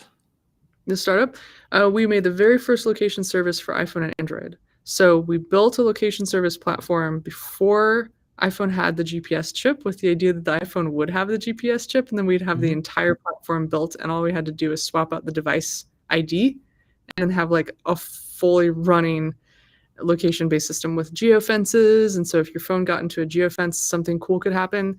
In the case of my apartment, if my phone entered the geofence around my apartment, it would tell the X10 controller at my house through the IRC network to turn on the lights, and then the computer voice would say, "Welcome home, Amber." And have you sold this startup, or Yeah, it's over. Oh yeah, it you got sold bought it? by. Yeah, it For took how two and a much? half years. Super happy. Oh, I can't say. I actually You legally I cannot say. I signed the paper that Yeah, yeah, says I yeah. can't Okay. say. Did you sell many startups? Because you said you built quite some, so you sold 2 startups. Wow, The nice. first one I did when I was 19. It was um, one of the earliest electric Hmm. charging companies for cars. Wow, 16 years later, it it's got like acquired. you're the real Elon Musk, right? Like you are like the people think that Elon Musk is Meta, but it's not him who is Meta. I Like like this to is, play it fairly quiet. Yeah. yeah. But Yeah. Well, I think. I'm 3 years off. So if you know your time delay, Mm, you can work on something that no one cares about. And so I'm always 10 years late or 3 years early. And then simultaneous mhm, is really good because technology goes in waves like sine waves. And mhm, so if you're 10 years late, there's a graveyard of stuff that didn't work, millions of dollars of venture capital that went into it, a ton of research that's publicly available, and a bunch of people you can ask questions of. And you go and ask them questions. I was doing my thesis. Um, and so that's how I learned about the stuff that I did for the second startup. The first startup was mhm, just like, my friend Mario and my friend Adon and I, and um, we all switched our majors to something that was better. So like Adon went to a science high school, he switched his major to communication, and Mario went to an acting high school, so he switched his major to economics, and I like did like the Lockheed Martin like high school engineering program, and I was like ready to build missiles, and then it was like I should do something with ethics, and so I switched my degree to anthropology.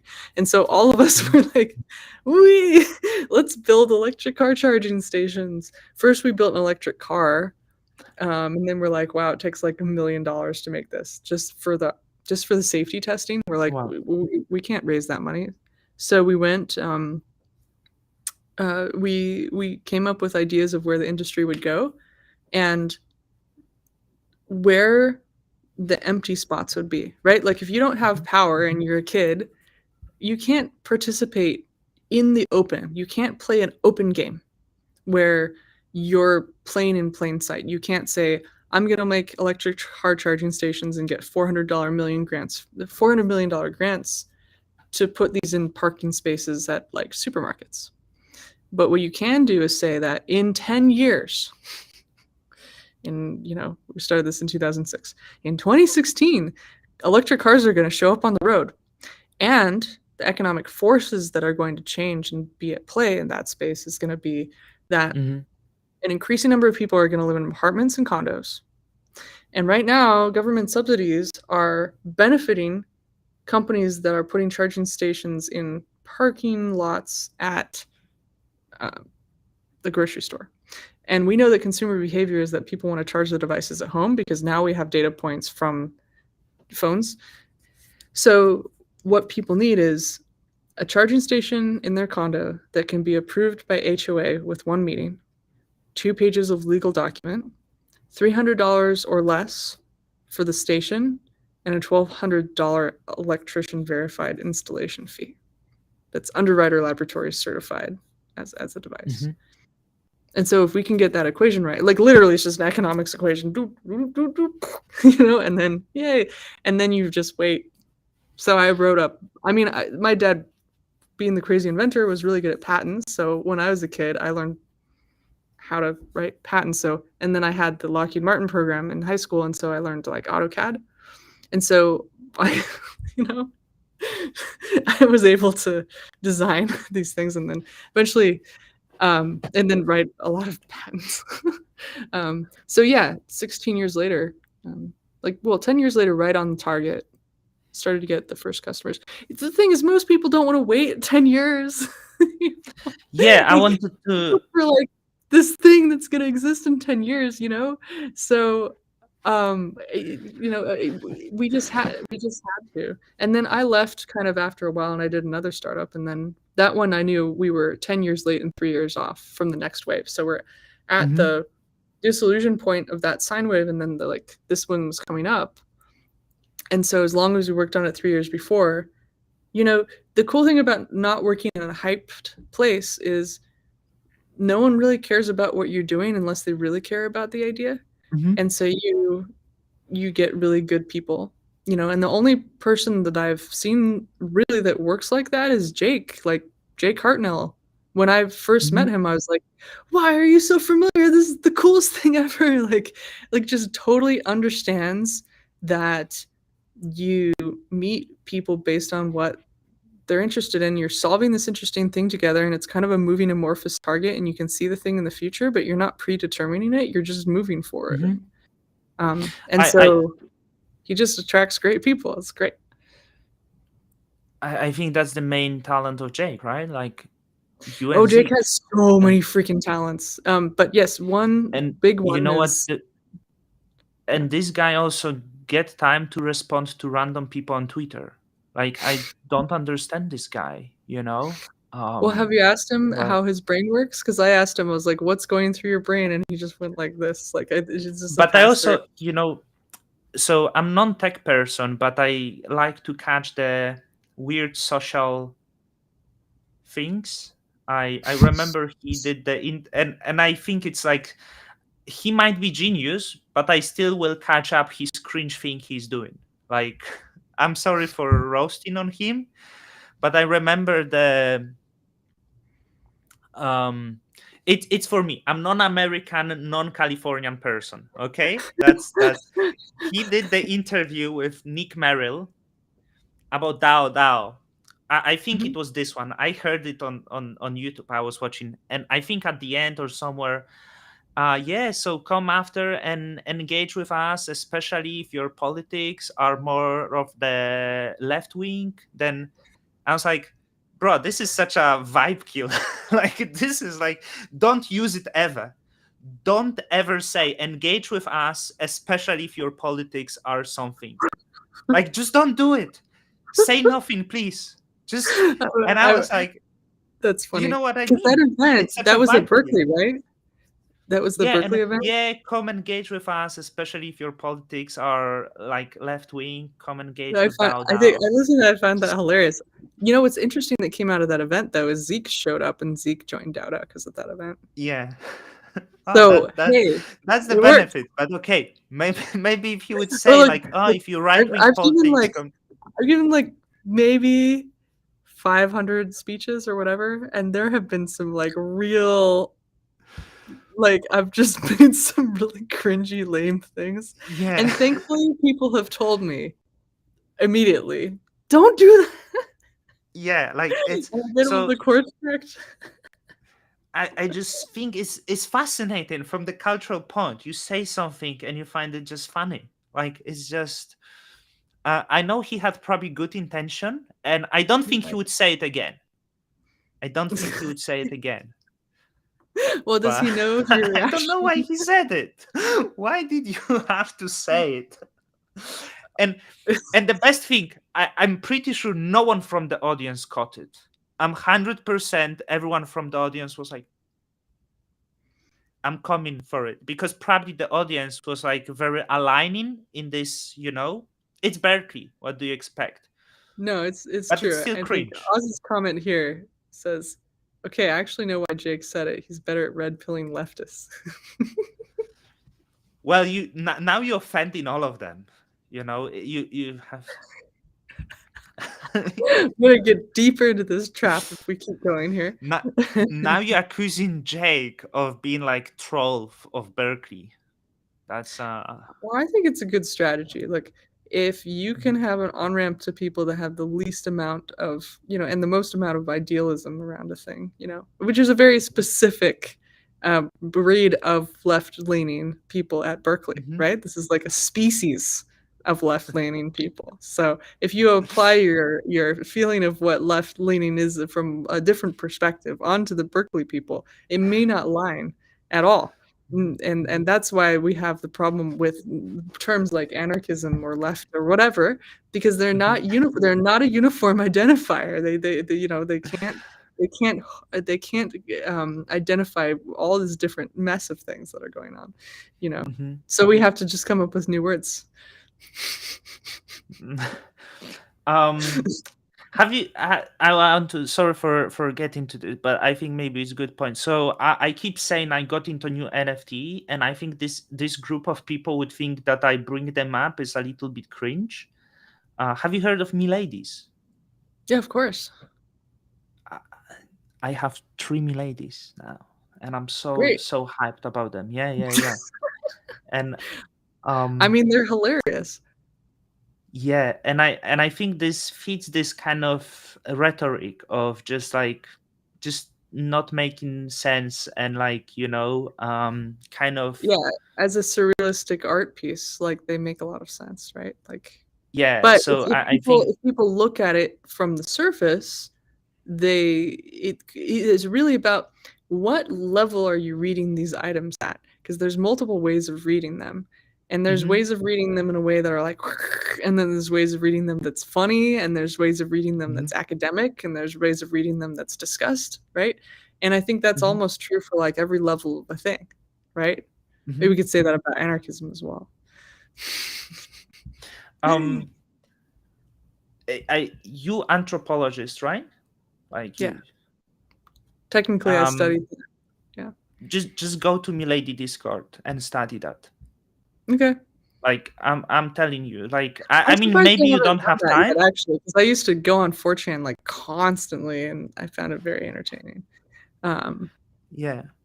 Um, I don't know what I'm doing there. Like I'm there and I feel stupid, but sometimes no stupid, and I just don't even know. Like I oh um. man, I love joining different discords. Like, there's discords for like boy bands, and they're like global, and the amount of emojis are great. And the way that they filter you in, you have to click like 10 different emojis, and then you get these added to your profile, and it adds you tags, and then it auto filters as like a sorting hat from Harry Potter.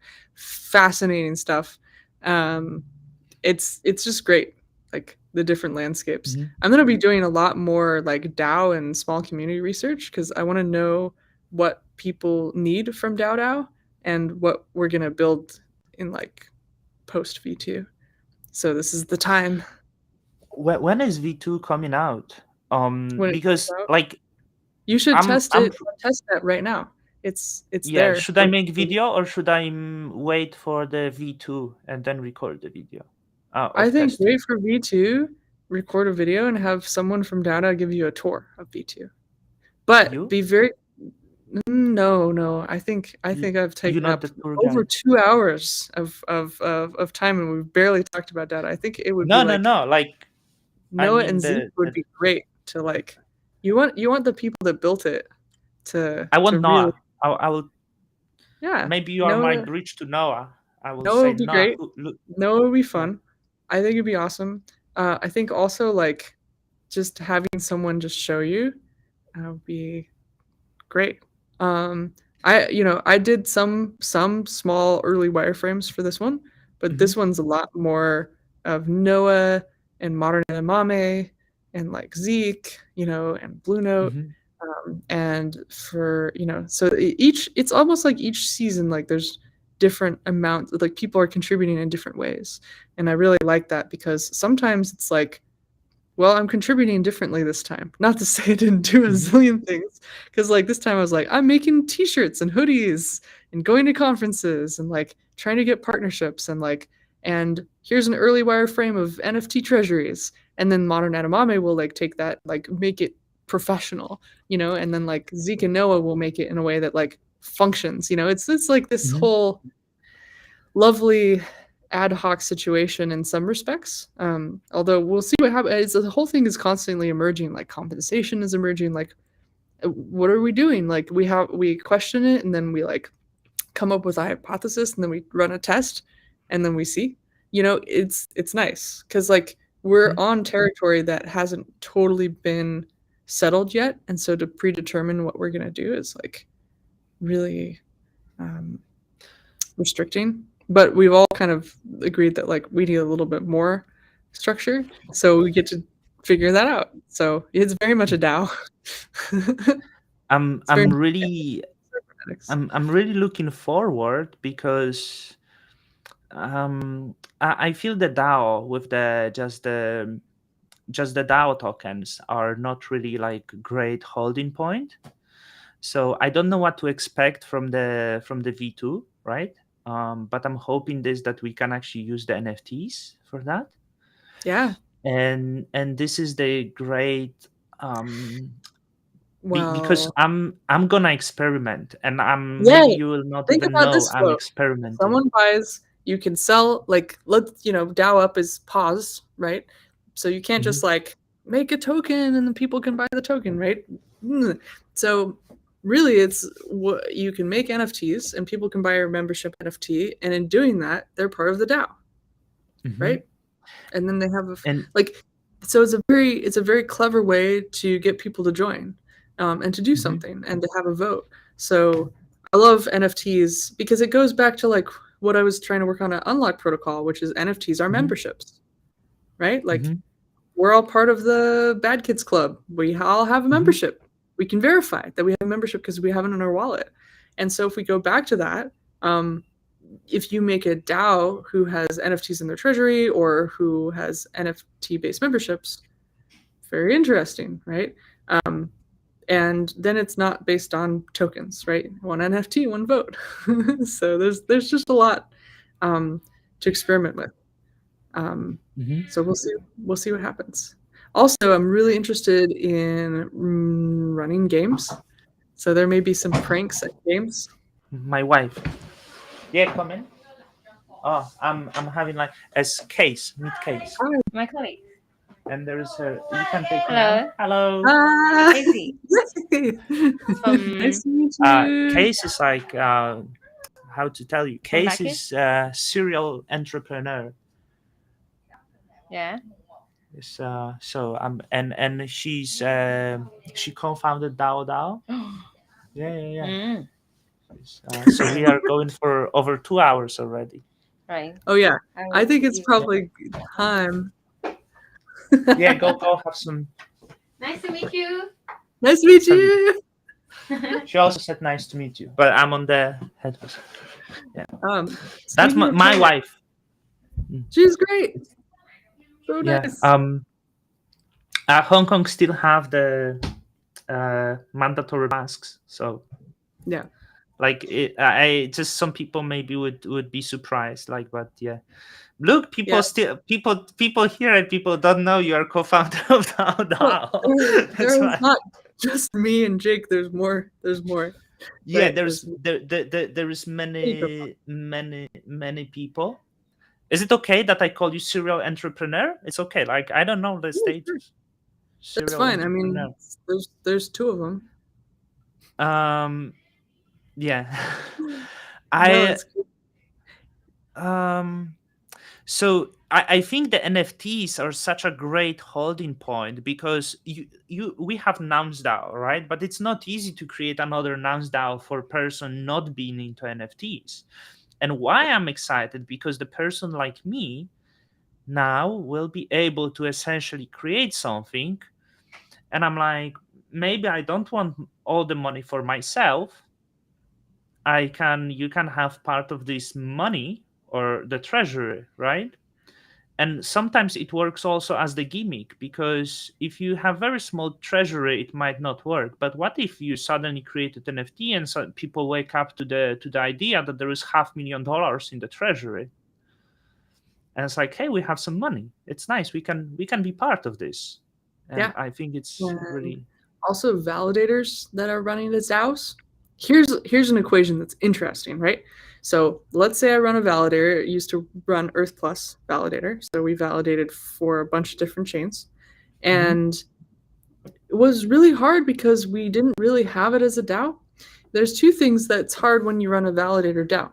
You have a treasury mhm, that you should use to pay for your bills, but also you have multiple people that need earnouts monthly mhm, to run this, and they're going to be different amounts. And so what you do is you use DAO DAO and you use Croncat, and Croncat automatically takes the validator stuff out, divvies it at a certain time, monthly, weekly, daily, whatever, into the member accounts in their ownership levels, and then, or you could say, and then once it's in my account, I could say auto stake or auto swap, or is and so that programmable layer on top of DAOs makes it GMI to have like a validated DAO, right?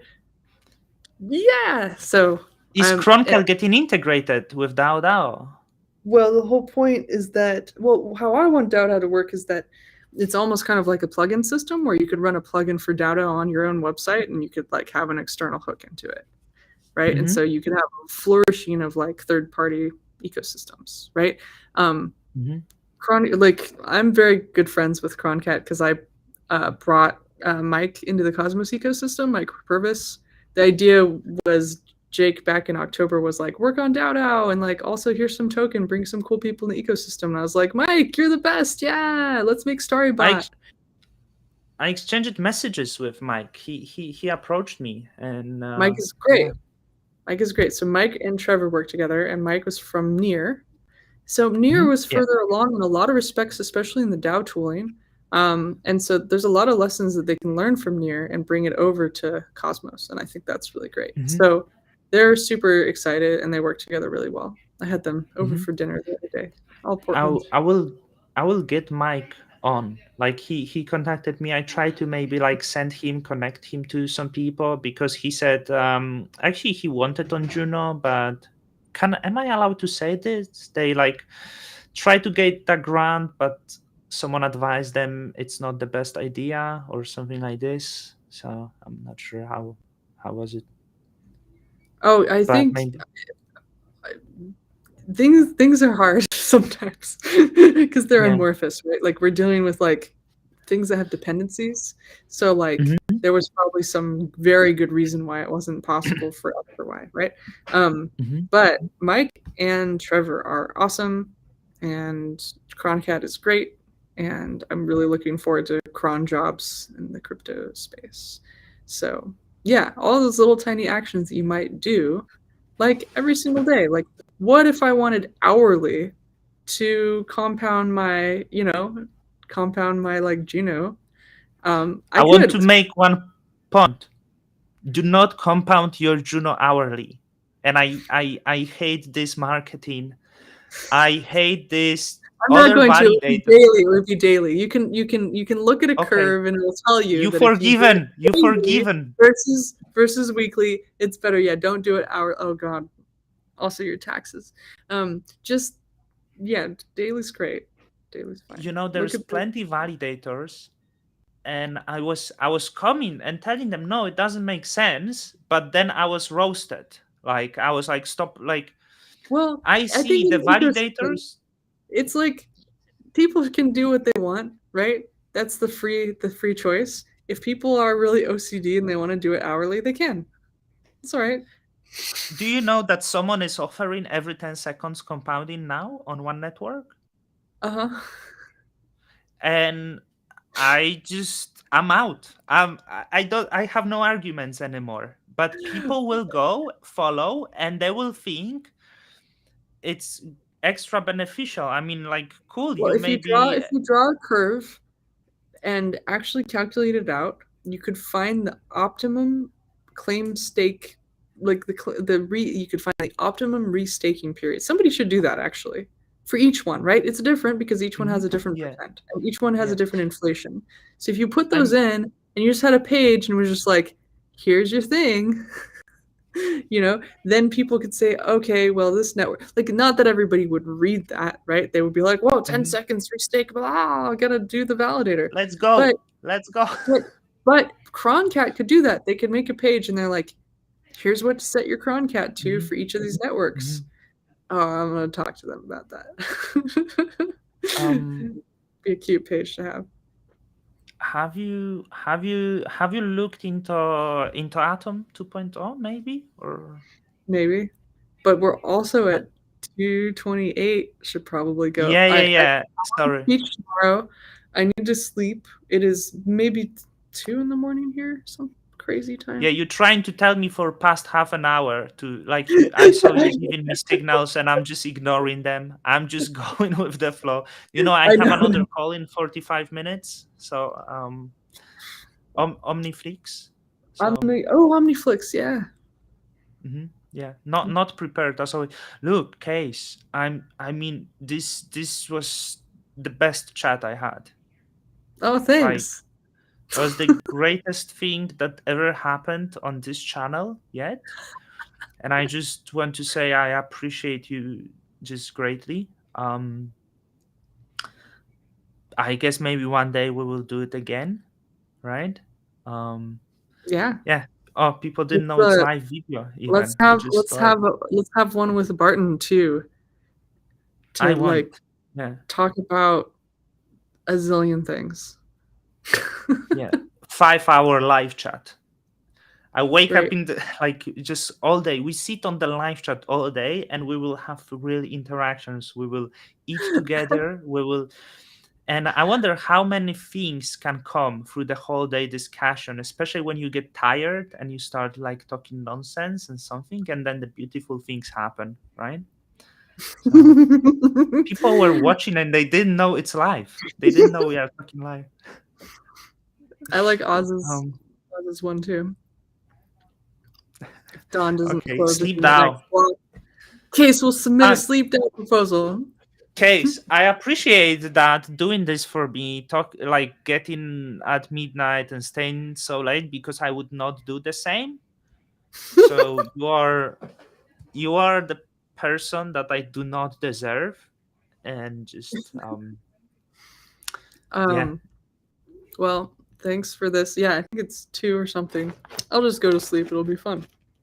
I like to stay up. Well, and you can sleep after the chat like this. Just go and doze off, or it Yeah. takes time Well, to. the meditation was cool. I just run a meditation app for 10 minutes and I'm out. But I Which trained. meditate? The Which Waking Up app, meditation? it's called Oh, Waking wait Up. now. Yeah, It's yeah. free.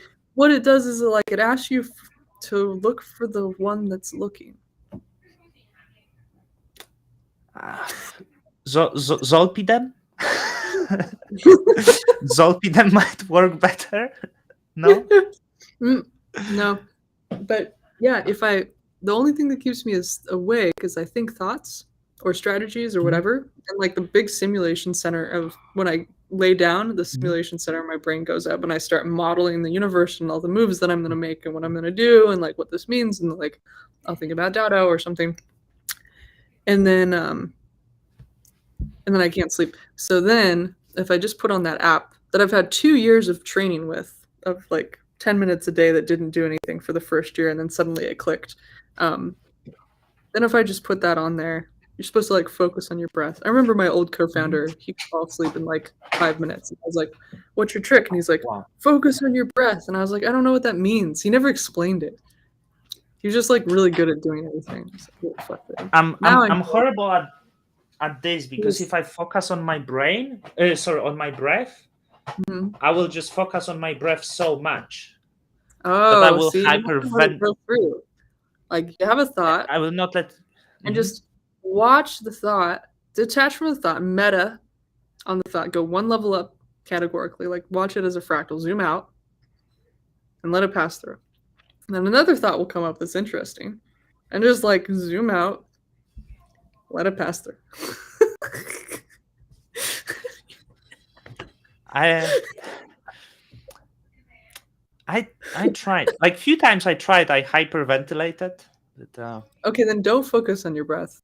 You have like a extra focus. I'm chewing gum because now it's late. I really like gum. I have all these wrappers.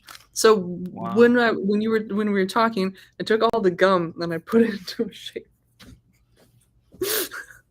You don't see what I'm doing under here. There's like papers and gum, like socks.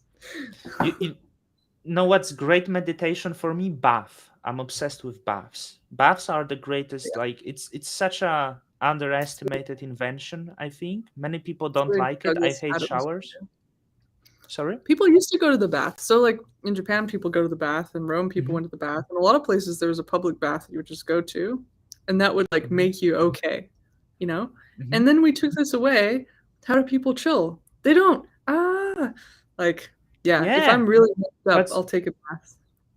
Yeah. yeah, the people just do shower, and it's such a shower is like bath is effortless, right? It's like Mm. it's like, but the shower is effort, which is not really like you have to stand, right? It's Yeah. just I think it's the I don't. floating. Like if you're not in 0 G, but there's Mhm, no pressure on any part of your body in a bath if you can float there. mhm. And so you actually can be at rest where your body's supposed to be. And I think that's really good. But there's Did also you these go thing to called this? tanks. Did you go to these tanks? Did you Yeah. float? I never did this. Yeah. So I I definitely thought like I had to learn how to meditate first because I would have just thought about stuff the whole time. I mean, as an idea Mhm. pit, it probably would have been a good thing. I would have come up with something. But I splashed around in the thing and then like I just sat there and eventually your body reaches equilibrium and Mhm. you feel like you don't exist and then it's just dark and then you just let your thoughts go through and then there aren't thoughts and then you come out the other side and it's cool like the way that your brain re-engages with reality is like really nice. It's great. I've only done it once though. Before that, like you could go to an anechoic chamber where you test microphones. An anechoic chamber literally means no sound. It's a chamber in which there's no reflection off of the walls of sound. And so when you speak into it, the sound disappears forever. It just gets absorbed into the wall. And you actually have to walk on like wires suspended halfway through the cube of all these foams on the wall. And then you have no sound. It's great. But apparently, if you're in there, people go crazy. And I was at Bell Labs, and they're like, "Come to the chamber," and I was like, "Yay!" And they're like, "You have to leave after 10 minutes, or you'll go crazy." And I was like, "No, I want to stay here forever." I wanted to, yeah, like I wanted to ask you, are you not? Is it not making you crazy if you go to this? Because it's like No, not me. But I have it's a real fascinating for the brain. Like what? yeah. Um, It's you can't like go in with all of these thoughts. Like you can, but you have to like. It's like when you go on a road trip and like you know after you get out of the city, you start to remember all of the truths about yourself, or like the things you really wanted to do with your life, or like the larger narratives about your world that you wouldn't normally be able to get in your everyday life surrounded by your objects. You know, those objects and those systems inside your house store like these specific like memories. And so if you're surrounded by them, how are you supposed to like do anything new? Or how are you supposed to remember the longer term things? So like that's why I like to go on road trips or like go into the float tank. Although I thought I would think more in there, but I just kind of I stopped. want to go to float tank. Um, I think here maybe would be very expensive. Um, They're but expensive, yeah. I because it's like that can what's the most amazing feeling you could achieve in life? Like right, like it's such a dumb question, but you go to Enlightenment. float tank and it makes you something, I don't know, something close to nirvana, but people It like to doesn't. use the term nirvana. But what's the Mm, ultimate like feeling of you feeling like dissolve, right? Like it's like what could make humans feel this way? um it's probably opioids. rhetoric. That's why I Have you had people. tried? Yeah, because I had to have my wisdom teeth taken out. Yeah. Oh, so which ones were did they give? Oh, these in More the back. no morphine? Or I'm not taking this away, like, Oh, what did I I also have? have wisdom teeth this I way. had oxy. I had oxycontin. So Yeah. I ate this thing for 2 weeks, and I just sat there for 12 hours a day, and I watercolor painted. It was nice. There is the guy, one professor in US, he take recreationally heroin, and his surname is Hart, I think. I think I've Kevin, heard of this. no. Yeah, I think there's a lot of misconception about the, like, I'm quite like um even like, with benzos. So like these things are very addictive. These things will not do anything to you. If you take once a year, you will have amazing trip and you will be just fine. Mhm. But don't do it often because you will get lost. Yeah. Well, my friend Anselm was talking about this. He got sick and he had to take these medication, the whatever Oxycontin, But Mhm. he's a mountain climber, so he grew up in the Canadian Rockies, and he Mhm. would climb a mountain before lunch every day, you know? Yeah. And so when you're that fit, he said that walking up a mountain is like running down a hill. Mhm. And he said when you get to the top of the mountain, when you get to this peak and you look out and you are very fit, well into your 50s, you can be this way, well into your 80s, you could be this way. That feeling right then of that mountain peak, all of that labor that you took 4 hours, maybe 2 days, maybe 3 days to get to that view, that is the feeling that you automatically get when you take an opioid. And he said, that's why the opioids are dangerous. He said, because I manually know how to get to this with the top of the mountain. I work to get to that. But then someone who's never experienced that in their life and definitely doesn't have the muscles or the grit or the hardship or the gear can take that from their hospital bed or from their living room and have that same feeling. That's like, why would you not get addicted to that? How could you not get super addicted if you could not create that feeling in your body and mind? And you get this from this external thing, but you don't know how to get it in real life because you haven't been given that as a human being. Like, that's intense. I would like to say something, but I will not say because I think it's such a beautiful ending. It essentially put us back to what we talked before, right? Like instinct. Humans' instinct would put you to taking heroin. It's easier to get the Yeah. experience. But yeah, like it's perfect ending. Like we glorified opioids. So um s- I never I don't think I ever tried opioids. Um uh, when I was in Cambodia with a friend, we tried to buy opium, but I think they faked us and sell us coffee. So I don't think. All Yeah, right. The ending is that I made a very small paper crane out of my gum wrapper. beautiful. Wow, you're so talented. Wow, amazing. All right. Well, Thanks. Thanks everyone for listening. thank you, everyone. This was amazing. Now, Case, I will let you just take your oxys and just drown in your bed. You know,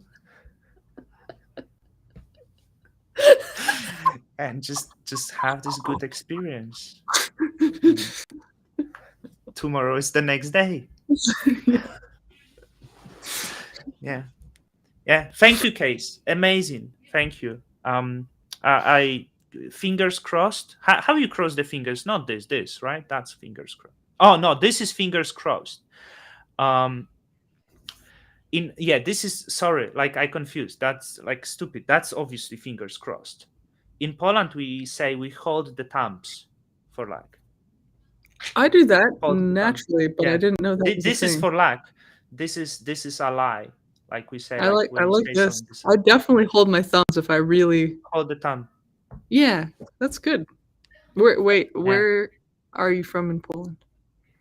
Lower Silesia, near a city called Wrocław, Wrocław. Um, 1 hour from German border, 1 hour from Czech Republic border. So it's like southwest. But now I'm in Hong Kong, right? We cannot decide where we going to live soon, but we'll see if we stay in Hong Kong or not. The city changed a little bit, so we're not sure. So yeah, thank you again. Yeah, thank you. I'm gonna hit the leave button. See ya. Yeah, bye bye.